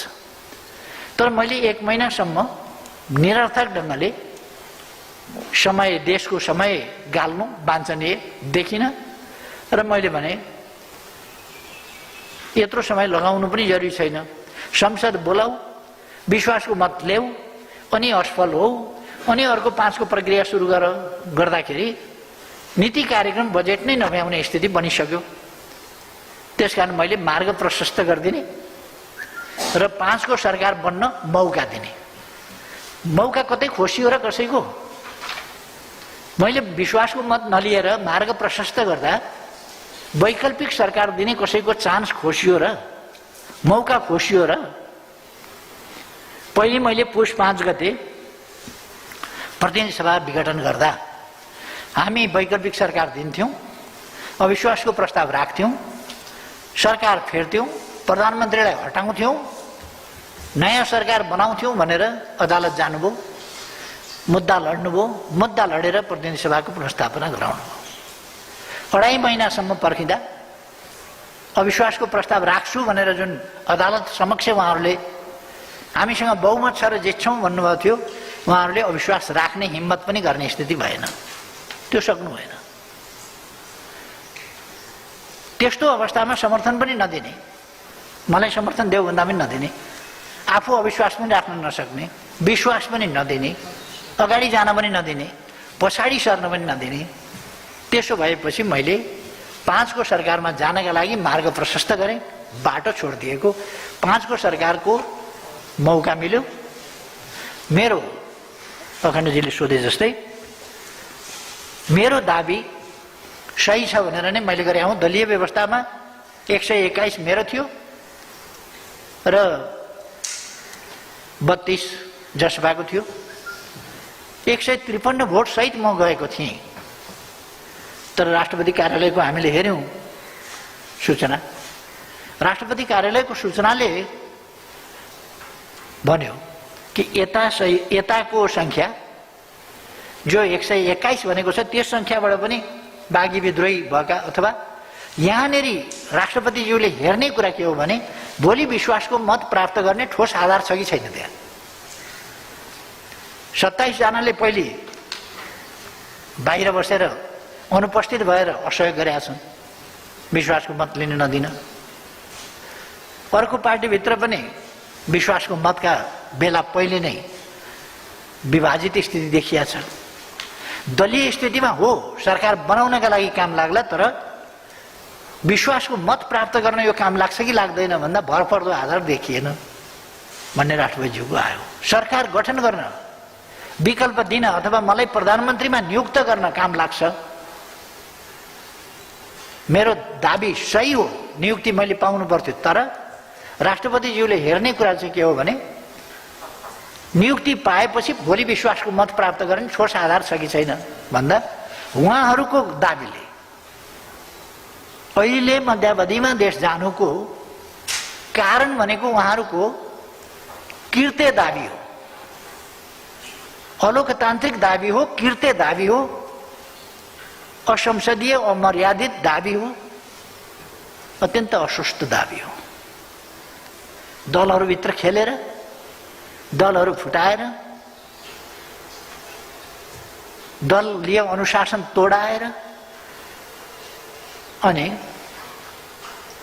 मेरो घरभित्र पसेर डस्टबिनमा फ्याँक्नु पर्ने कुरा कटकट जम्मा गरेर राष्ट्रपति कहाँ पेश गरेर वैकल्पिक बन्छ सरकार, प्रधानमन्त्री कहीँ जसपाको घरभित्र पसेर त्यहाँका कुरा कर्कट भेला गरेर बन्छ। मेरो घरभित्र त स्पष्ट देखियो नि त। माधव नेपालको गुटको रूपमा नेकपा एमाले भित्र जो कुरा कर्कट छ त्यो सोर सार गरेर पुनः काप्चाबाट भेला गरेर राष्ट्रपति कहाँ लिएर गएको देखियो। त्यसो त राजीनामा भन्ने व्यवस्था नभएको र विश्वासको मत लिइरहनु पर्ने आवश्यकता नभएको, सरकार बन्न मेरो दाबी उपयुक्त भएको, सम्माननीय राष्ट्रपतिज्यूलाई मेरो दाबीले सरकार प्रधानमन्त्री नियुक्त भए पनि विश्वासको मत प्राप्त गर्छ भन्ने ठोस आधार अनुभूति नभएको। उहाँहरूकोमा त कुनै आधारै थिएन, किनभने फर्जी भन्ने कुरा त बजारभरि फर्जी भनेर वक्तव्यबाजीका लहर सिलसिला चलेका थिए। त्यसकारण यो मार्ग प्रशस्त भनेको कुनै अस्पष्ट हुनुपर्ने कुरा छैन। हामीले मार्ग प्रशस्त भन्ने शब्दावली आज पहिलोपल्ट प्रयोग गरेका होइनौँ। संविधान सभाको म्याद थप्ने बेलामा, पहिलोपल्ट थप्ने बेलामा मैले अन्तर्राष्ट्रिय सम्मेलन केन्द्रमा गरेको सहमतिमा पनि मार्ग प्रशस्त भन्ने शब्द नै थियो। अघि पछि पनि मार्ग प्रशस्त गर्नुहोस् भनेर भन्ने गरिन्छ र त्यसले अर्को सरकार बन्न बाटो खोलेको भन्ने अर्थ नै बुझिन्छ, अथवा सरकारमा रहिरहन इच्छा र दाबी नगरेको भन्ने बुझिन्छ। तर 5 मा पुग्दा संसदलाई अथवा देशलाई मध्यावधिमा जानबाट रोकेर संसदलाई यथावत कायम राख्ने प्रयोजनका लागि मैले जसपासँग समर्थनको माग गरेँ। उहाँहरूले अचानक मलाई समर्थन हुन्छ दिन्छु भन्नु, त्यो दिएपछि म समर्थन लिएर गएँ। भएको त्यस्तो हो। मन्त्री परिषदमा 7 सिट अहिले मैले नै थपेर लिएको अवस्था छ। त्यो अवस्था निरन्तर कायम रहन सक्दैन, अथवा यसमा हेरफेर हुन्छ। यसमा हेरफेर हुँदा मेरो आग्रह छ, यसमा हेरफेर हुँदा म यो 7वटा सिटको मात्रै प्रश्न होइन, संविधानले 25 भन्दा बढी मन्त्री, प्रधानमन्त्री लगायत सहायक मन्त्रीसम्म गरेर 25 भन्दा बढी बनाउन नपाउने भन्ने अवस्था छ। दलहरूको हैसियत अनुसार, प्रतिनिधि सभा सदस्य संख्या अनुसार बाँडेर राष्ट्रिय सरकार बनाउन सकिन्छ, चुनावी सरकार बनाउन सकिन्छ। यो तानातान र मैले नेतृत्व गरे मात्रै म चुनावमा भाग लिन्छु, म प्रधानमन्त्री हुन पाएँ भने भन्ने प्रधानमन्त्री हुने व्यवस्था संविधानमा, प्रधानमन्त्रीको स्रोत कहाँ हो भन्ने कुरा संविधान हेर्न म साथीहरूलाई आग्रह गर्न चाहन्छु। प्रधानमन्त्री कसरी कसरी भन्छ संविधान अनुसार, असंवैधानिक बाटो हामी हिँड्न सक्दैनौँ। कमसेकम लोकतान्त्रिक शक्ति भएको हुनाले र संविधानको बाटोबाट चल्नुपर्छ, संविधान सर्वोपरि छ भनेर मान्यता राख्ने भएको हुनाले असंवैधानिक बाटो हिँड्ने कुरामा कुनै सम्झौता गर्न सकिँदैन अथवा त्यस्ता प्रवृत्तिहरूसँग झुक्न पनि सकिँदैन। संविधान सम्मत ढङ्गले संयुक्त राष्ट्रिय सरकार नै बनाऊ र चुनाव सम्पन्न गरौँ। म के भन्न चाहन्छु भने मेरो लडाईँ जिन्दगीभरिको लडाईँ आफ्ना निम्तिको लडाईँ होइन। आफ्ना निम्तिको लडाईँ भएर ज्यान जोखिममा मान्छेले हाल्न सक्दैन। जब मान्छे त्योभन्दा बृहत गोलका लागि, उद्देश्यका लागि लड्छ तब मात्रै ज्यान जोखिममा राख्न सक्छ। मैले सदैव ज्यान जोखिममा राखेर आएको छु र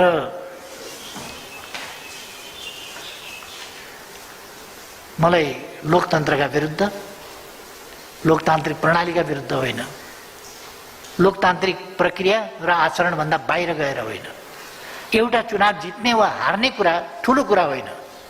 लोकतान्त्रिक प्रणाली, लोकतान्त्रिक अभ्यास र लोकतान्त्रिक आचरण प्रमुख कुरा हो। त्यसकारण मेरो नेतृत्वमा निर्वाचन गर्दा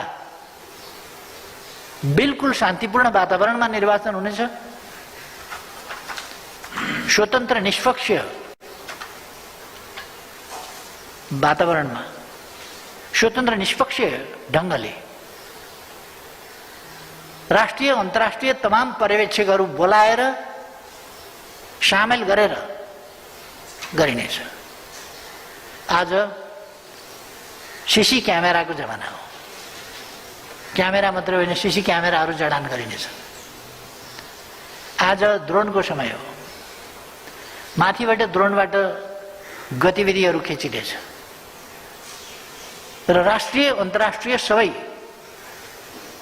शक्ति संस्था व्यक्तिहरूलाई म स्पष्ट गर्न चाहन्छु र चुनौतीका साथ भन्न चाहन्छु।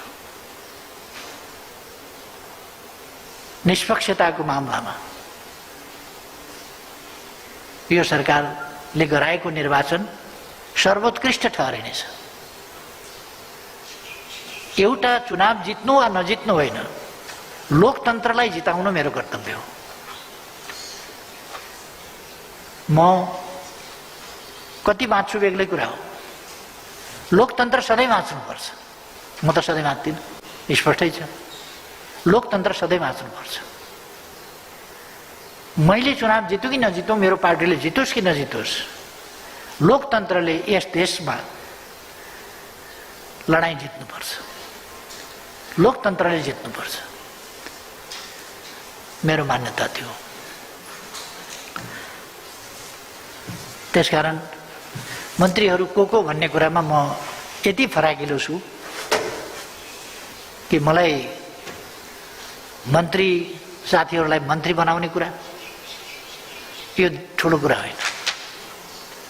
लोकतन्त्रलाई मजबुत बनाउने कुरा ठुलो कुरा हो। र हामी चुनावतिर जाँदैछौँ भने राष्ट्रिय सरकार बनाएर जान सकिन्छ। तर राष्ट्रिय सरकार असंवैधानिक बाटोबाट होइन, संवैधानिक बाटोबाट नै आउन सक्छ। त्यस बाटोबाट मात्रै आउने कुरालाई स्वीकार्न सकिन्छ। बजेट कसरी आउँछ भन्नुभएको छ। 15 गते बजेट स्वाभाविक रूपमा हो अध्यादेशबाट आउने हो। त्यसको वाचन औपचारिक ढङ्गको एउटा कार्यक्रमका साथ गरिनेछ। त्यसको औपचारिक जारी गर्ने कुरा सामान्य राष्ट्रपतिबाट अध्यादेशको रूपमा हुनेछ। बजेट सस्तो लोकप्रियता अथवा चुनावभन्दा पछि, चुनाव सकिएपछि, चुनावको परिणाम आइसकेपछि यो सरकार बन्नभन्दा अगाडि दूरगामी महत्त्वका भविष्यसम्मलाई असर पार्ने खालका कामहरू जस्ता भएका थिए। चुनावको परिणाम आइसकेपछि त्यस प्रकारले देशको भविष्य, देशको अर्थतन्त्रप्रति गैर जिम्मेवार भएर आउँदैन। हामी जिम्मेवार ढङ्गले बजेट प्रस्तुत गर्छौँ र मैले यस अघि नै घोषणा गरिसकेका कतिपय घोषणाहरू, नीतिहरू समेतलाई कार्यान्वयन गर्ने गरी पनि आउँछ। विकास निर्माणलाई महत्त्व दिएर आउँछ। तर यस वर्ष हाम्रो फोकस कोभिड विरुद्धको लडाईँ, कोभिड नियन्त्रण, रोकथाम र त्यसलाई पराजित गर्ने कुरामा बजेट मूलतः डेडिकेटेड हुन्छ। यस वर्ष हामीले विकासका साह्रै ठुला आकांक्षा राख्दैनौँ, निरन्तरता दिन्छौँ। तर सबभन्दा प्रमुख कुरा जनताको जीव, धनको रक्षा गर्ने हो, जीवनको रक्षा गर्ने हो। त्यस कुरामा हामी तदनुसार नै अगाडि बढ्छौँ।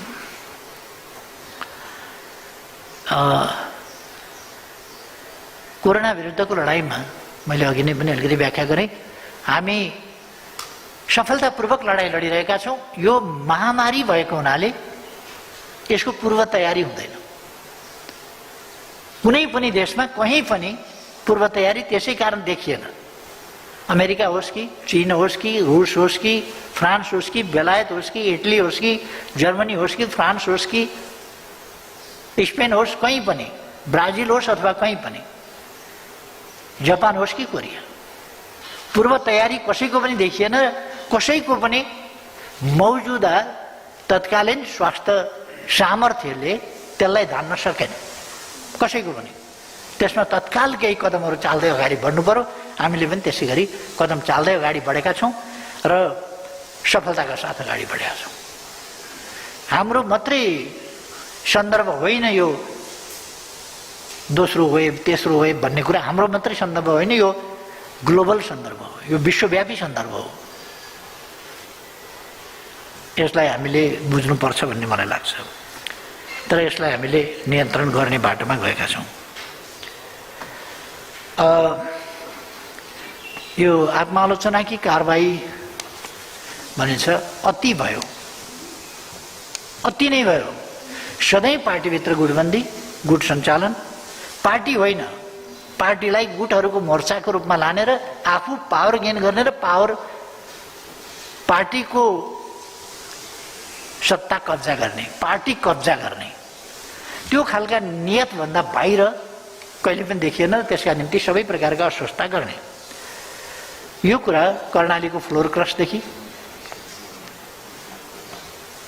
अरू जस्तो राष्ट्रिय सभा निर्वाचनमा तल तलसम्म कार्यकर्ताहरूलाई गलत ढङ्गले परिचालन गर्ने, गलत क्रियाकलापमा कार्यकर्तालाई डुबाउने, फसाउने, त्यस्ता खालका काम, बागी विद्रोही उठाउने, विरोधीहरूसँग मिलेर पार्टीका विरुद्ध उम्मेदवार उठाउने, प्रचार गर्ने, गतिविधि गर्ने र पार्टी क्यान्डिडेटलाई हराउने, ती कामहरू भएको हामी सबैलाई थाहा छ।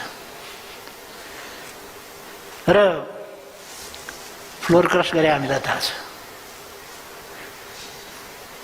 हुँदै आएर आफ्नो पार्टीको अध्यक्ष, दलको नेता, प्रधानमन्त्रीका विरुद्ध उसलाई हटाएर विपक्षी पार्टीलाई, त्यो पनि प्रमुख प्रतिपक्षी पार्टीको नेतालाई प्रधानमन्त्री बनाउनका लागि निर्लज्ज ढङ्गले यसरी कुदेको यो लोकतान्त्रिक आन्दोलनको हिस्ट्रीमा नै छैन, कहीँ पनि कहीँ हुँदैन यस्तो, कहीँ छैन। जो निर्लज्जता यहाँ माधव नेपालको नेतृत्वमा प्रदर्शन भयो, यो यस्तो रेकर्ड छैन दुनियाँको हिस्ट्रीमा। लोकतान्त्रिक आन्दोलनमा, पार्टी सिस्टममा यस्तो कहीँ हिस्ट्री छैन। कमसेकम बस्न मन छैन भने अलिकति इमान देखाउँछन्। म नेकपा एमालेको वरिष्ठ नेता भनेर सही गरेर लाज मर्दो गरी जाँदैन क्या कोही पनि। एमालेका नेताका विरुद्ध विपक्षीको पक्षमा हस्ताक्षर गरेर अनि म एमालेको वरिष्ठ नेता भनेर निच्च दाँत देखाएर बस्न, यति निर्लज्ज दुनियाँमा कहीँ देखिया छैन। र एउटा डुप्लिकेट पार्टी दर्ता गरेको छ। कति छदमा खेल, छदमाको पनि एक पत्र हो र, पत्रै पत्र, छदमै छदमा, षड्यन्त्रै षड्यन्त्र, धोकै धोका, बेइमानी नै बेइमानी, निर्लज्जता नै निर्लज्जता, पत्रै पत्र। त्यसकारण अब हामीले स्पष्टीकरण सोधेका छौँ, स्पष्टीकरण हेर्छौँ र तदनुसार कारबाही अविलम्ब जे गर्नुपर्ने गर्छौँ।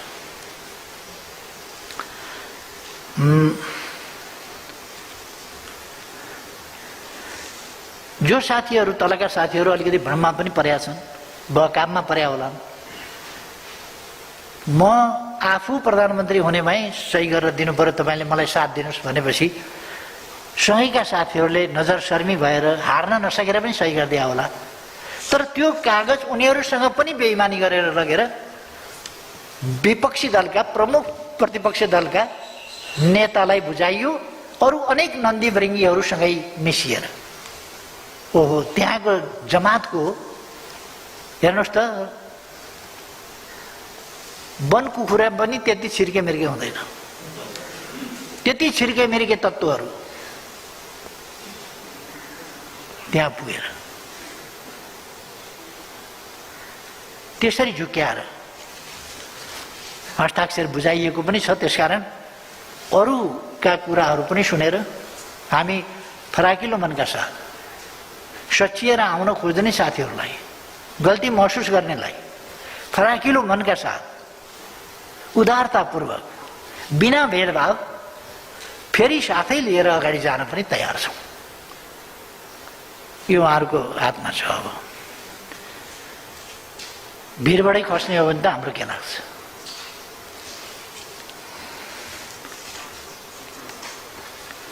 एउटा नारा लगाउन खोजिएको छ, गलत छ। सरकारले चुनाव भए पनि खोप ल्याउँछ, खोप लगाउँछ, चुनाव नभए पनि खोप ल्याउँछ, खोप लगाउँछ। आफ्नो सार्वभौम सत्ताको प्रयोग र खोप, यसलाई सँगै जोड्ने हुँदैन। यो अत्यन्तै जनताको सेन्टिमेन्टसँग खेलवाड गरिएको कुरा हो। जनताले सार्वभौम सत्ताको प्रयोग गर्ने कुरा यो अहिले वातावरण बिगार्ने, चुनाव हुनै हुँदैन भन्ने, चुनावसँग तर्सिने, आफ्नो हालत कमजोर भएका प्रचण्ड, माधव नेपाल जस्ताहरूको क्षति हो। यो चुनाव भयो भने बेहाल हुन्छ। बेहाल त हुन्छ हुन्छ। वामपन्थी भनेको छ, देशभक्त भनेको छ, लोकतान्त्रिक भनेको छ। लोकतन्त्रका विरुद्ध लड्यो, लोकतन्त्रलाई पराजित गर्न नसकेपछि भित्रै छिरेर अनि त्यो भित्रैबाट हुडल्ने काम गर्ने, लोकतन्त्रका नारा दिने। यो राष्ट्रपति कार्यालयमा भएको अनुशासनहीन अराजकता, अलोकतान्त्रिक प्रवृत्ति, मर्यादाहीन क्रियाकलाप र त्यो जमात नेपाली जनताले देखेको छ। नेपाली जनताले त्यो अनुशासनहीनताको, त्यो अराजकताको, त्यो पार्टी अनुशासन, दलीय प्रणालीलाई उल्लङ्घन गर्ने कुराको र अरू पार्टीभित्र हात हालेर अस्वस्थ तरिकाले अरू पार्टीमा विग्रह पैदा गरेर आफ्नो दुनो सोझ्याउन खोज्ने अस्वस्थ प्रवृत्तिलाई पनि जनताले हेरेको छ। दुईटै प्रवृत्ति। त्यसकारण यस्तो बेलामा जनताले सही ढङ्गले आफ्नो सार्वभौम सत्ताको, सार्वभौम अधिकारको प्रयोग गर्नुपर्ने बेलामा जनतालाई सेन्टिमेन्टमा ल्याएर सार्वभौम सत्ताको प्रयोग गर्नबाट वञ्चित गराउने, भावनामा बगाएर यो सेन्टिमेन्टल ब्ल्याकमेलिङ हो, जनताको भावनासँगको खेलबाड हो, सेन्टिमेन्टल ब्ल्याकमेलिङ हो यो जुन चलाइराख्न खोजिएको छ, जनतालाई यसरी दिग्भ्रमित गर्न खोजिएको छ। एउटा विषय र अर्को असान्दर्भिक विषय, सार्वभौम सत्ताको प्रयोग र जनताको उपचार पाउने हक बेग्लै बेग्लै कुरा हो। जनताको उपचार पाउने हकलाई सम्मान गर्न सरकार लागि परेको छ दिनरात। त्यसका लागि भोट वा मताधिकार जनताले केही कुरासँग पनि साट्दैन, कुनै कुरासँग पनि। तर यहाँ एउटा सेन्टिमेन्टल ब्ल्याकमेलिङ गर्न खोजिएको छ। यो अभियानका पछाडि ब्ल्याकमेलरहरू छन्, दूषित उद्देश्यका ब्ल्याकमेलरहरू। त्यस कारण जनता यसबाट अल्मलिनु हुँदैन भन्ने मलाई लाग्छ। र हामी चुनावभन्दा अगाडि नै सबै जनतालाई खोप लगाइसक्ने त्यस प्रयासमा जुटेका छौँ। त्यस कारण यस्तो कन्डिसनै राख्नु पर्दैन नि, सरकार यसमा लागेको छ। विभिन्न मित्र राष्ट्रहरूसँग, खोप उत्पादकहरूसँग हामी डिल गरिरहेका छौँ, अन्तर्राष्ट्रिय सङ्घ संस्थासँग कुराकानी गरिरहेका छौँ गम्भीरताका साथ। त्यसकारण यस्तो खालका कुराहरू यी सही कुराहरू होइनन् र यो जनतालाई यस्तो खालको सेन्टिमेन्टल ब्ल्याकमेलिङ गर्नबाट सञ्चार जगतले जोगाउनुपर्छ। म साथीहरूलाई आग्रह गर्न चाहन्छु। यो एउटा आर्टिकलको कुरा होइन, एउटा टिप्पणीको कुरा होइन, यस्ता खालका षड्यन्त्रहरूबाट जनतालाई जोगाउनुपर्छ।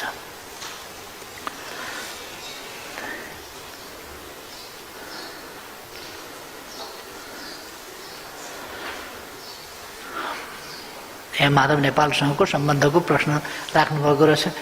माधव नेपालसँगको सम्बन्धको प्रश्न अब अलिकति यो त पास्ट टेन्स हुन खोजेन र।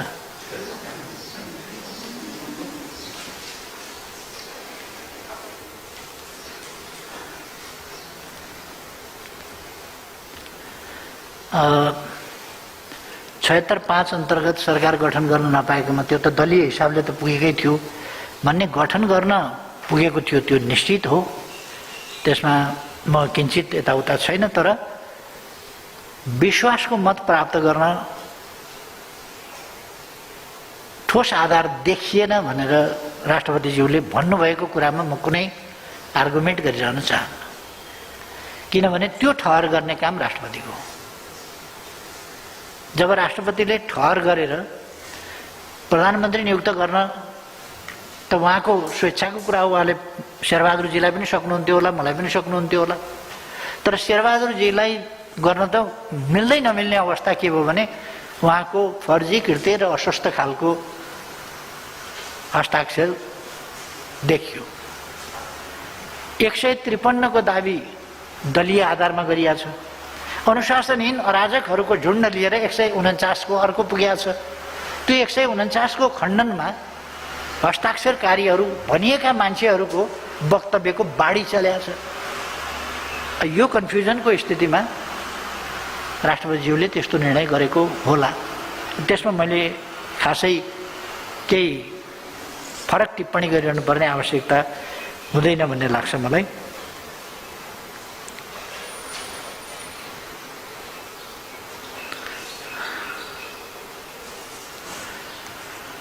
यो नो भ्याक्सिन नो भोट भन्ने कुरा उठाउनु भएको थियो। त्यसको मैले भनिसकेँ कि त्यो एउटा जनताको उसलाई चाहिँ ब्ल्याकमेलिङ गरेको कुरा मात्रै हो। त्यसकारण यसमा धेरै हामी अल्झिने भन्दा पनि हामीले जनतालाई सजग गराउनुपर्छ कि हाम्रो सार्वभौम अधिकार, सार्वभौम सत्ता जनतामा छ भनेको सार्वभौम सत्ताको प्रयोग जनताले कसरी गर्छ भन्ने कुरालाई हामीले बढी सजगताका साथ जनतामा जानु वाञ्छनीय छ भन्ने मलाई लाग्छ। मोटामोटी प्रश्नहरू जिज्ञासाहरू नै थिए क्या। अब टुङ्ग्याउँ पनि कि जस्तो लाग्छ। ठिक छ।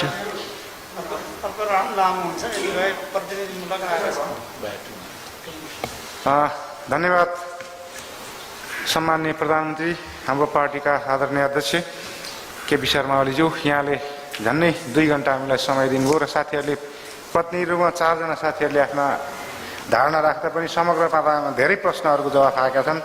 हाम्रो आज प्रेस चौतारा नेपालको यस कार्यक्रमलाई सेतोपाटी.com, eKantipur, देखापटी.com, Nepal Live, Desh Sanchar, Mega Television, News Agency Nepal, रातोपाटी.com, अनलाइनखबर.com, उजालो.com, जनताटाइम्स.com, यो टेलिभिजन, थाखबर.com, हिमालय टिभी, नेपालप्रेस.com, इमेज खबर लगायत झन्डै 62वटा मिडियाहरूले प्रत्यक्ष प्रसारण गरेका छन्। म प्रेस चौतारा नेपालको तर्फबाट उहाँहरू सबै मिडियाका सम्पादक र सञ्चालक र सहकर्मी साथीहरूलाई हार्दिक धन्यवाद दिन चाहन्छु र हामीलाई यो समय दिएर दिनुभएकोमा सम्माननीय प्रधानमन्त्रीप्रति हार्दिक आभार प्रकट गर्दछु।